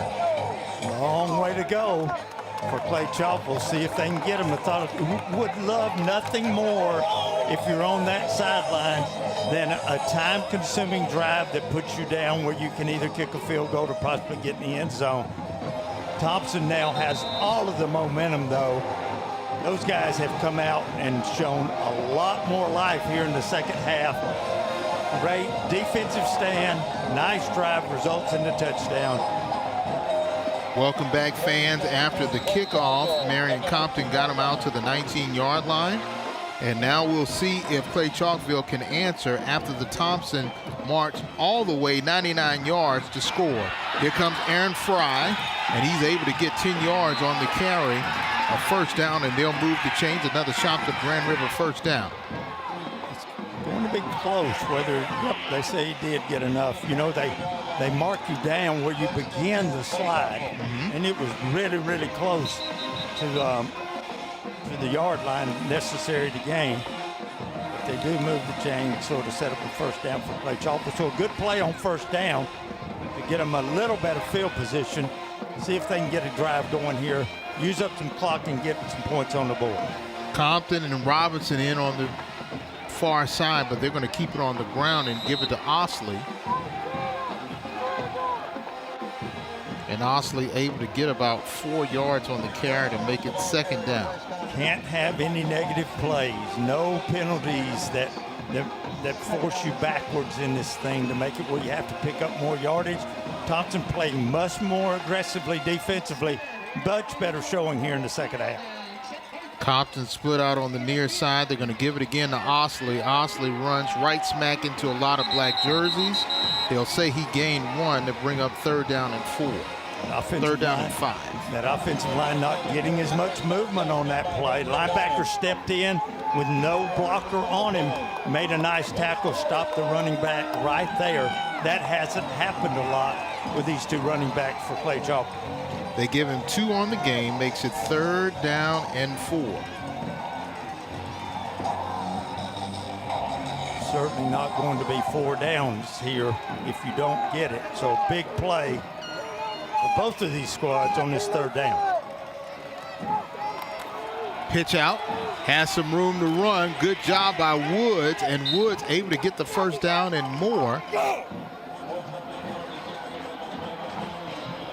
Man, Woods with a great effort there. That kid, first of all, he's got to watch the ball in. Secondly, he uses his speed to get to the outside because there wasn't a lot there. Then he uses his power to make the necessary yardage to move the chain. Leather shops at Grand River, first down. Give again to Woods. Woods, great job on the inside, gets into Warrior territory. Joshua Woods, he is battling this evening.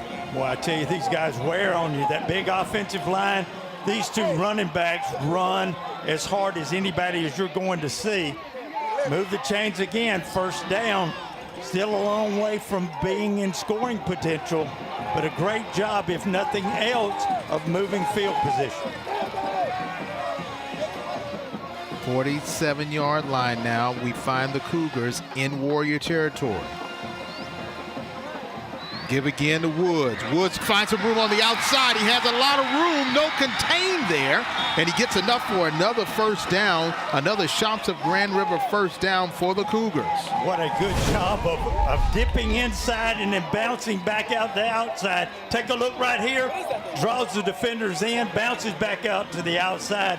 Woods has got to be a little bit gassed. Look for Osley to come in, probably to give him a little bit of a break. And we do have a timeout. 5:40 left to play, all tied up at 7 apiece. For the fans just joining us on Friday Night Rivals, hey, welcome. We'll stay tuned. We'll be right back.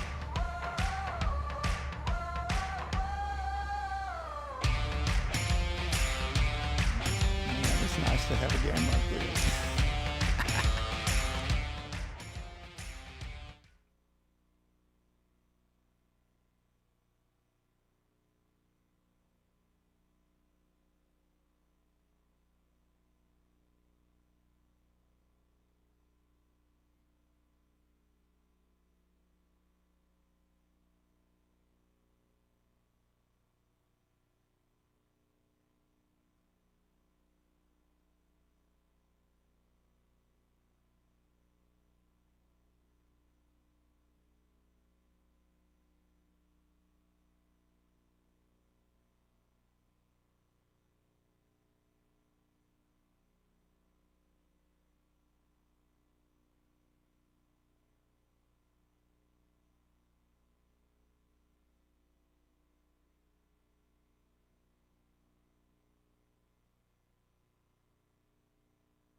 Welcome back to Drum & Company Friday Night Rivals, presented by Mesrano Law Firm. We're joined by Hugh and DeRiggs, the host of the 32nd Annual Firefighters Challenge League U.S. National Championships, which will be at the Hoover Met on tomorrow, the finals. Thanks for joining us. Thank you for having me. Yes, we'll be at the Hoover Met tomorrow.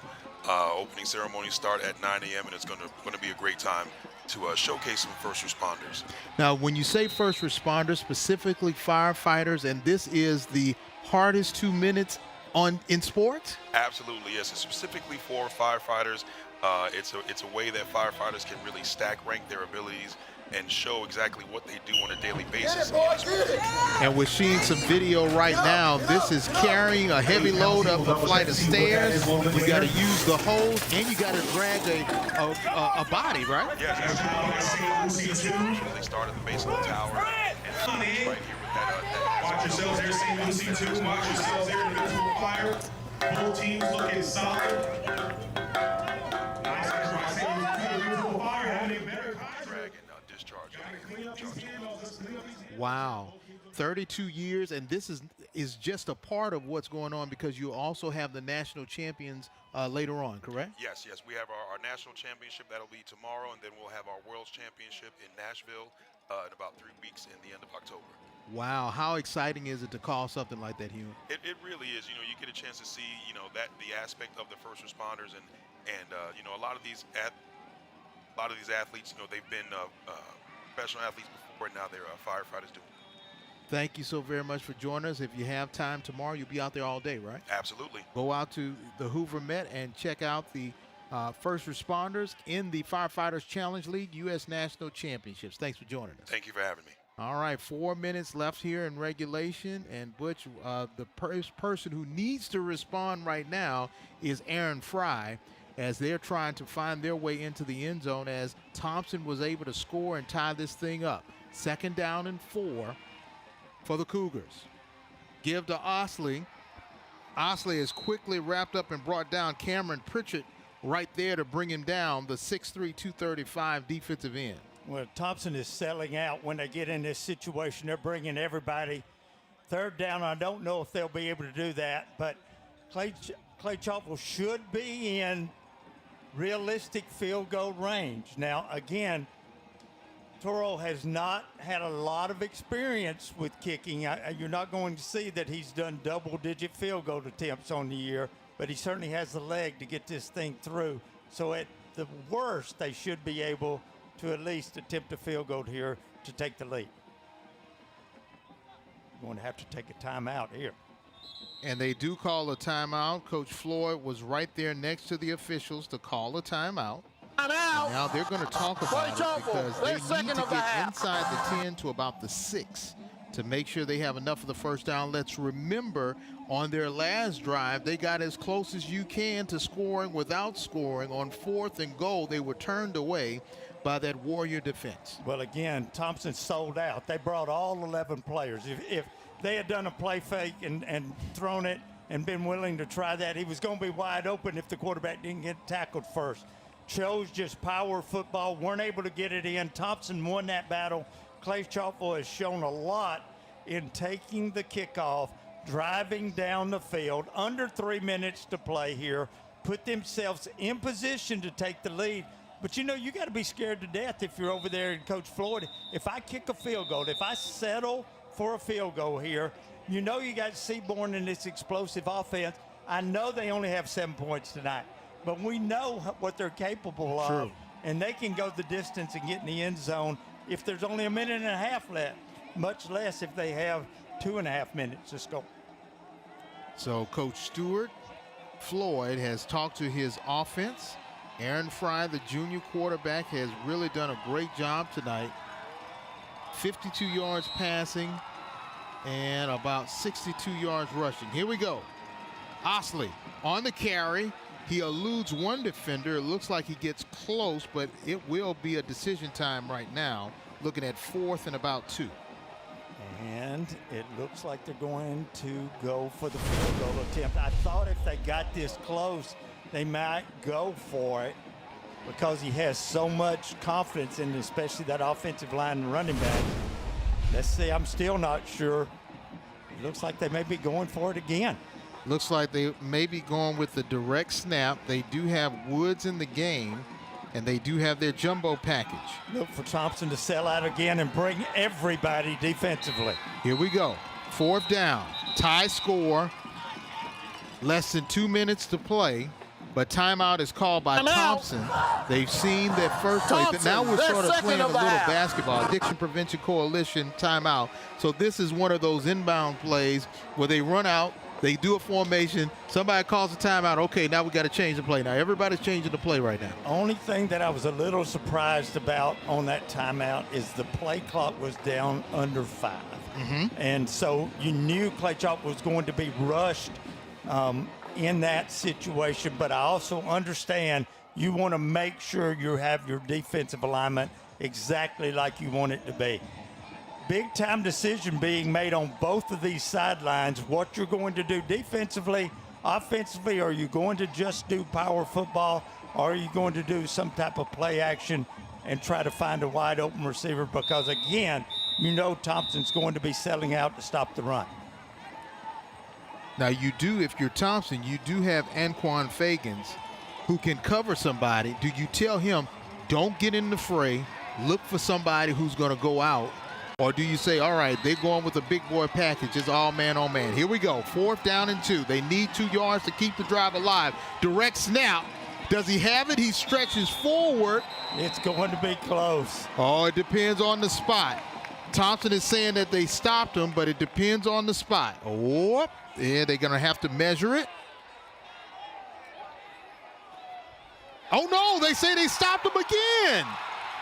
They didn't even measure it. They said they're going to stop him again. He looks like he's a half a yard short. The Thompson defense stops him again inside the red zone, back-to-back drive. And you've got to give this bunch a heck of a lot of credit.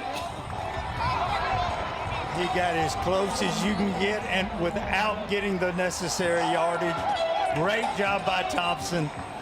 They bent as far as you could bend again, but no points on the board, even though Clay-Chalkville's been down inside that 10-yard line twice on the last 2 drives. Aiden McDonald made that key tackle. Now Seaborn out of his own end zone. Flare pass out to R.J. Evans. They're playing deep prevent defense right now with less than 2 minutes to go, but this is a dangerous team with any time left on the clock when you've got a quarterback as talented as Seaborn. And again, you've got McGuire in your back pocket back there. The guy can kick one from 50 yards. So you only have to pick up, half the field basically to give him an opportunity to kick the field goal. Still, once again, going with 4 wide receivers. Bullet pass and incomplete. In and out of the hands of his intended receiver, and that's not what you want to see if you're Darren Mosley, who has made some good catches. He has. This one would have been tough, but one he probably thinks he should have caught. That offensive line for Thompson's doing a much better job in the second half, giving Seaborn a little bit more time and area to see through and throw through to complete those passes. Quick pass, reception made. Should be enough for the first down, and that was Mosley on the reception. He went back to the man who dropped the ball. And Mosley is out there on an island by himself on the near side of the field. Collins should be covering him. And now Seaborn can't find anybody. He's going to try to go pitch and catch it. He found R.J. Evans. Evans is wide open into Cougar territory. He'll lose one defender. 25 and knocked out of bounds at the 10-yard line. Great job by Seaborn. And now they're in the Window World red zone. Great job finding R.J. Evans. Well, you ended up with a wheel route that wasn't called a wheel route to begin with. It was ad-libbed by your quarterback and your receiver. Receiver ran a flat route, saw he was covered, saw his quarterback was in trouble, turned up the field and found himself wide open. Seaborn put it on the money. The big game, they're in field goal range already. Evans again, now on the carry, trying to find some room, does, and gets knocked out of bounds right at the 10-yard line. Deion Collins there to make the tackle. Plenty of time for the Warriors. They don't have to rush. And again, at worst, they're already in field goal. Less than a minute to play. Seaborn now doing a check with me, staying in the no huddle as the clock continues to run. Clay-Chalkville looking for an opportunity to stop this momentum in favor of the Warriors. Give again on the ground to Evans. This time the defense sniffs it out quickly, brings him down at the 10. Just as you said, McGuire, who's their all-everything kicker, actually a better punter than place kicker, but he's a very good place kicker. Yes, he is. And again, this was a great defensive play. Quick reaction to hold them to a short game. The play clock is not working right now. The officials are going to have to stop this. Oh no, it's because the time is underneath it. They'll take a timeout. And he's going to let the clock continue to run. And try a field goal. So it all comes down to this. I initially thought the play clock was out of order, but it's not. And this is our University of Alabama drive of the game. Remember, the University of Alabama, we don't chase success, we define it. Learn more at legends.ua.edu. And this is our drive of the game. John McGuire, the senior kicker, does the punting and the place kicking. And you take a look at the drive, and this is the drive that we're seeing unfold as R.J. Evans was Johnny on the spot. Our University of Alabama drive of the game for Friday Night Rivals, and that big run has propelled them. And as you see, Mr. McGuire coming onto the field with 2 seconds left. He can kick it and not only win the game, but win homecoming. Yeah, and again, on that big play, remember, that was ad-lib by your quarterback and receiver, resulting, that's just smart football by those two young men. You can tell they've been coached well.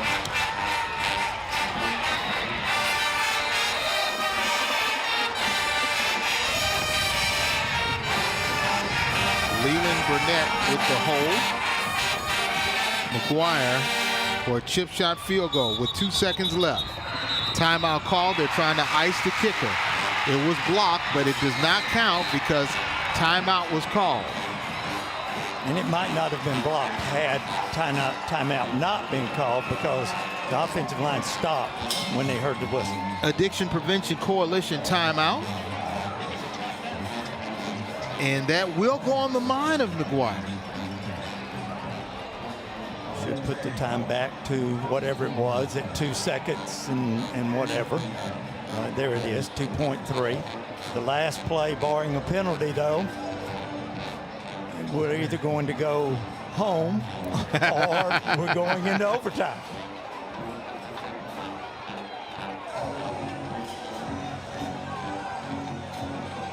And for these teams, if they do go into overtime, that just is a testament to how good these teams are. I tell you what, both of them well coached. I am really impressed with the way Thompson has come out in the second half.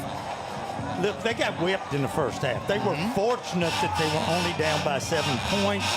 They came back out with a different intensity in the second half and now have an opportunity to win this football game. 26-yard field goal attempt by John McGuire.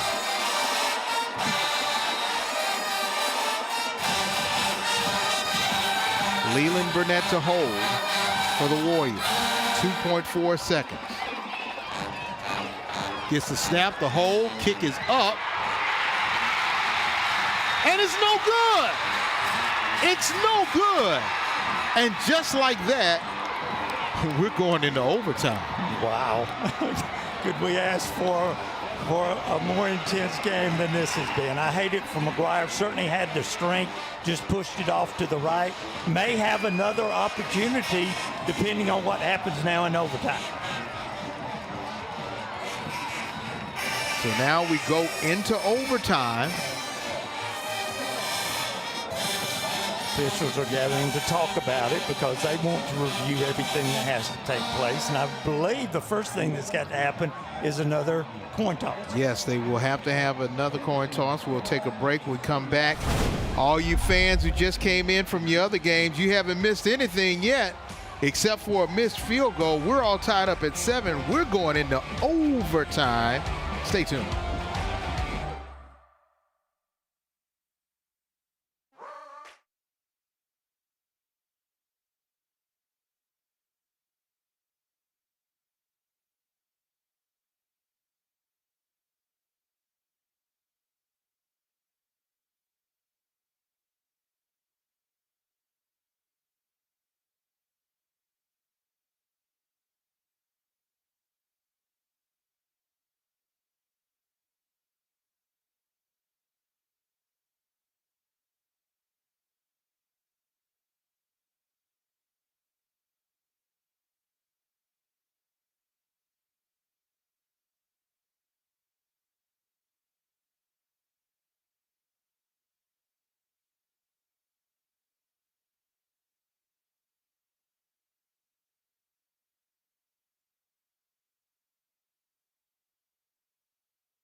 Our incredible production staff had to go get the overtime rules out of the book way in the back of the truck, wipe the dust off it, and here are our overtime rules.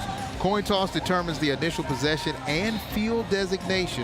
1 round of possession for each team until the tie is broken. Possession starts first and goal on the 10-yard line. 1 timeout per team per possession round.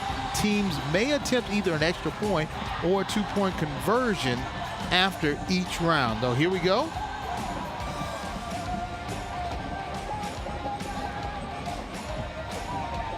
So Clay-Chalkville will have the ball first, and Thompson will be on defense. So we'll start on the end zone going away from their field house, an indoor facility. So we'll be going toward the scoreboard.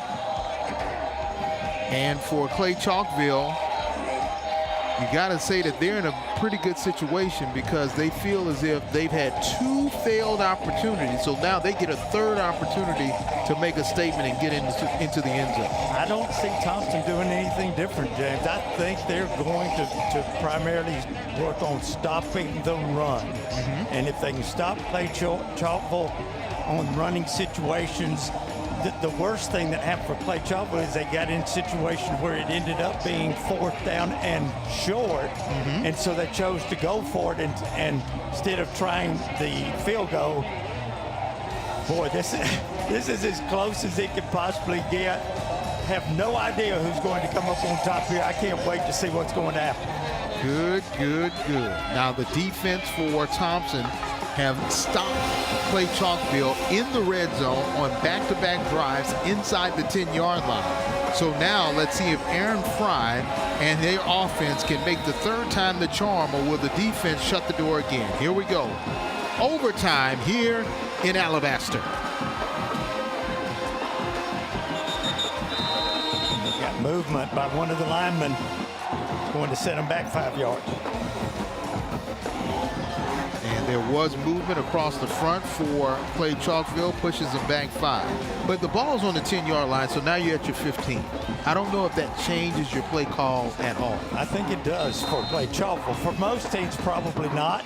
Clay-Chalkville figures they could get 10 yards running the ball 4 times possibly. Now it's going to open up the playbook a little more. Staples went in motion. Keeping it is Fry. Fry's trying to outrun the defenders, and he gets pushed out of bounds, gets those 5 yards back, and he's pushed down. Now it's 2nd and goal from the 10, so you can see how big the penalty was. This would have been 2nd goal from the 5. Still got an open playbook here. Look for something again where Fry may have an option, not just a direct handoff here.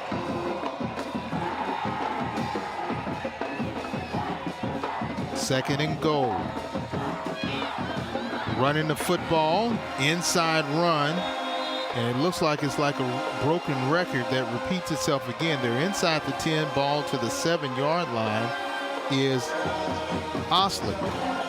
3rd down. Now, here's the situation they've been in previously. They've gotten within 2 yards of scoring a touchdown, decided to go for it on 4th down, and didn't make it either time. I think if they're outside the 2, they'll probably settle for a field goal attempt. If they're inside, they'll probably go for it a 3rd time, James. Compton trying to find a way, and he's going to run out of defenders. He still has the football. Throw it into the end zone. Is it a catch? They call it a catch. Jabari Staples makes the catch. Great play, and it was really a great trick play, had everybody fooled. This was ad-lib from the get-go. Again, a trick play to begin with, but it was not designed to be what it ended up being. Great job by the lineman of not getting downfield. There's so many times here that you would have thought they might have advanced down, and what a catch. I mean, he scooped that and kept his hands underneath it right at the goal line. Yes, great catch. And was able to keep those arms underneath it and the ball not on the ground. Del Toro with the point after attempt. Kick is up and success. So now it is Thompson's turn. 14-7. And it was Marion Compton on a wide receiver pass, finding the tight end, Jabari Staples, for the score. And the decision to go with that play, great call by Stuart Floyd, because I think it caught everybody off guard. James, I don't think that play was designed at all to be a pass. I think it was supposed to be in a reverse type play, and because he had nowhere to go, he optioned to make it a pass, and it worked for them. Yes. And again, I'm just amazed that those offensive linemen didn't get downfield, and it resulted in a penalty. So now Mark Freeman and the Warriors in the overtime rule. They'll have the ball now at the 10-yard line. Giving it to Evans, and this time Evans is brought down for a loss. Good play there by the defense. Isaiah Brown playing some inspired football along with others there to make the tackle. And obviously the advantage for going second in this is, you know, you've got to score a touchdown. So you are certainly in 4-down situation.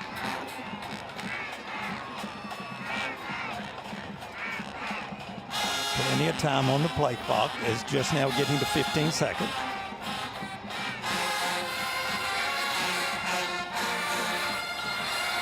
Seaborn has 3 wide receivers on the near side. He's looking that way, but throws it into the middle. Great defense there. You can't beat it, but they're going to throw a flag.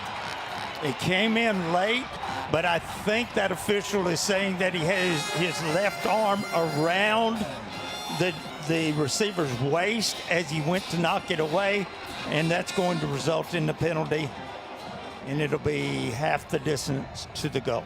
Cameron Jefferson on the defense. Let's see what the call is. Pass interference. Let's take another look at it. Oh, man, Cameron Jefferson was right there on it. He definitely made a great play with his right arm. I think they called that his left arm was around the receiver's waist.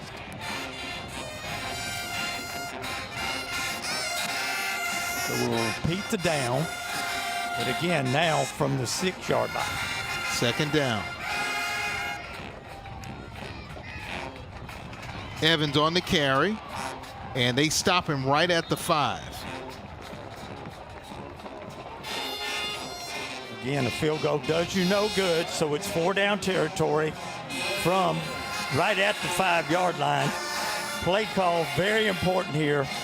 These guys know how to execute it. Interested to see what kind of strategy the Warriors use in this situation.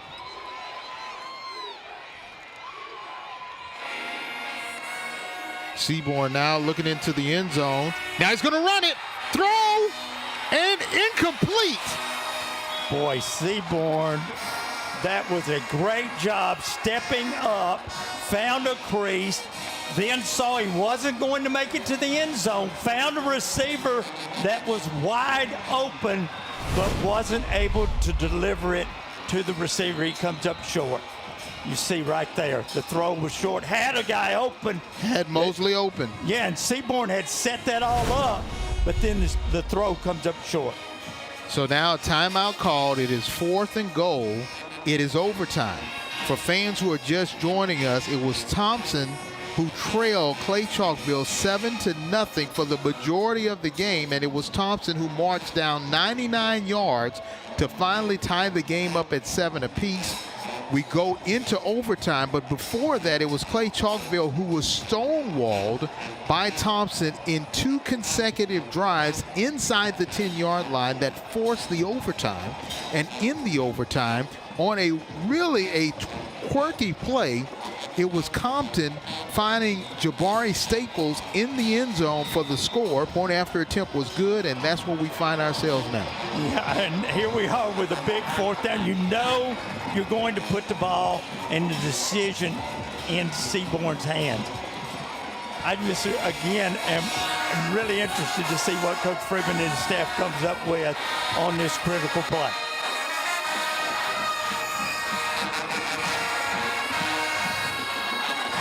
Fourth down.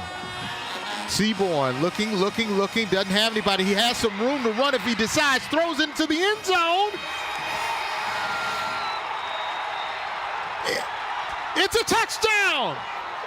It's a touchdown. Trey Knight with the touchdown, a Mr. Sparky touchdown. Oh my goodness, Coach Floyd went down the sideline to argue the call. It's going to result in a penalty.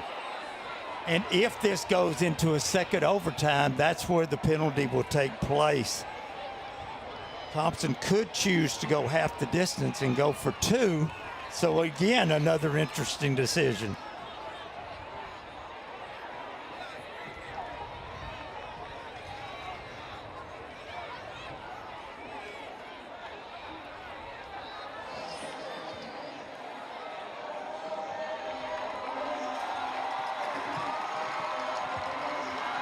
And it is an unsportsmanlike. All right, take a look at this again. Seaborn buys extra time, rolls to his left, throws back across his body.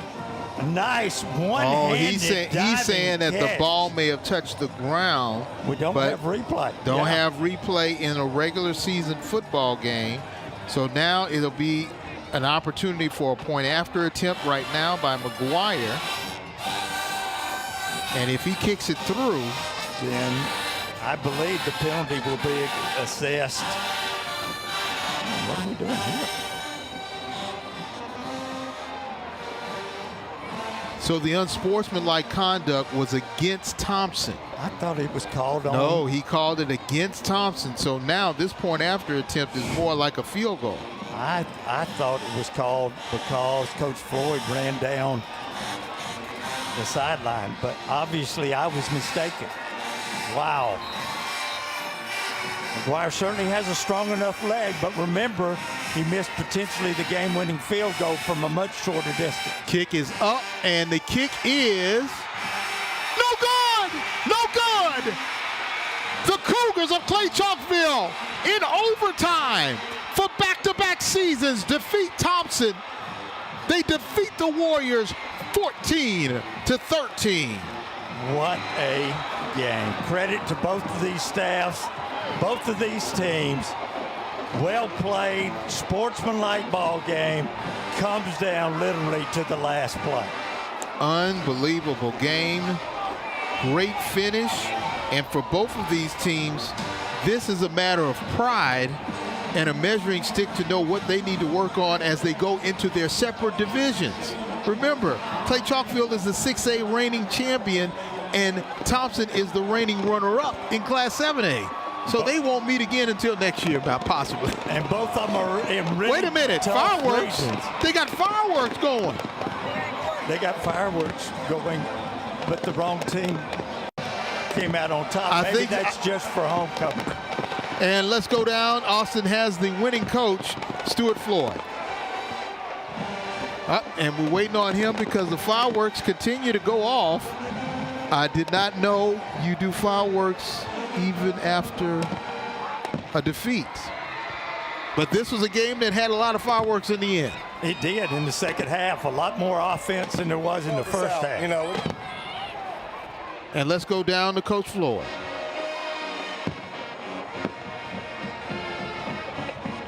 And we're waiting to get Coach Floyd, but this was an incredible game and a statement game for Clay-Chalkville, who, as Coach said, they still don't get the respect that they want to have. So they say that they got to go out and claim it. And tonight, I think they claimed a little bit more respect. Some really good teams around the state in Class 6A. You've got Saraland, who's ranked #1. Of course, you've got Spain Park that has moved down from 7A. Muscle Shoals, Oxford. I mean, there's so many really good teams. But you can bet Clay-Chalkville's one of those top-ranked teams, and deservedly so.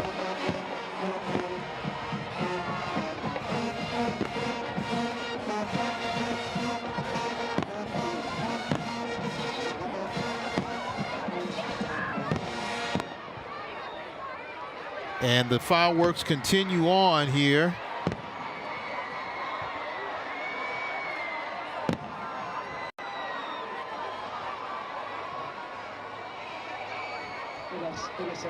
And what a firework display.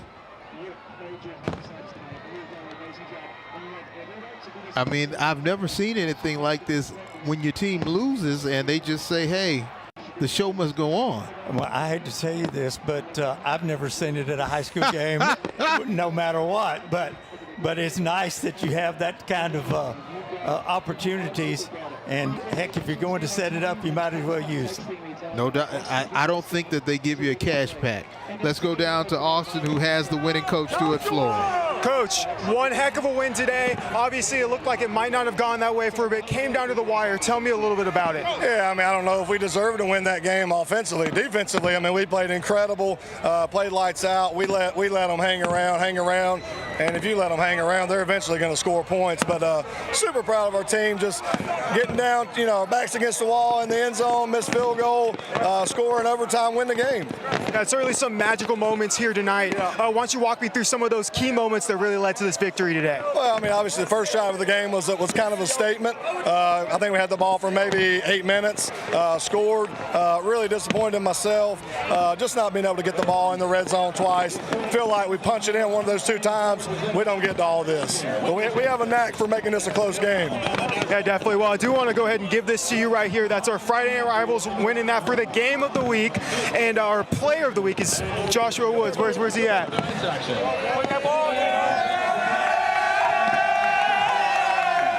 Joshua, you are our player of the week here tonight. What do you have to say about such a great team win out here today? What do you got to say to your guys? I love my guys, man. Clay on everybody. Clay on everybody. Hey! And what was that moment like whenever that kick just went wide left? You realized that this was over, that was the game. What was it like knowing that you won again this year? It feels good. It feels good. And what's next for Clay-Chalkville? Hey, we're going out next week. We're going to do the same thing. All right, well, thank you very much, Joshua. Let's get it up.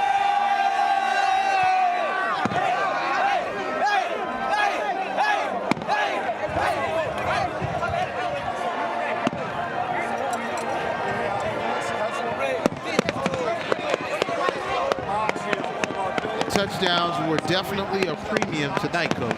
Yeah, and I'll tell you what, he had tough sledding and picked up that 81 yards. All of them big. What a ball game. Move into region play next week. Play Mountain Brook. That one won't be easy either. As the fireworks continue, and this is the way that you end homecoming, but not with the happy ending if you're a Warrior fan, as they lose 14-13 to one of their rivals, Clay-Chalkville. And for the Thompson fans, they got to go back to the drawing board because their offense, as it was when they went against Grayson out of Georgia, is sort of stymied. For Austin Pratt and for Butch Barker, I'm James Verrett. Thank you so very much for joining us tonight. What a ball game, 14-13, your final in overtime. The Cougars win. Thanks for watching Drummond Company Friday Night Rivals, presented by Mesrino Law Firm. Have a safe and wonderful weekend.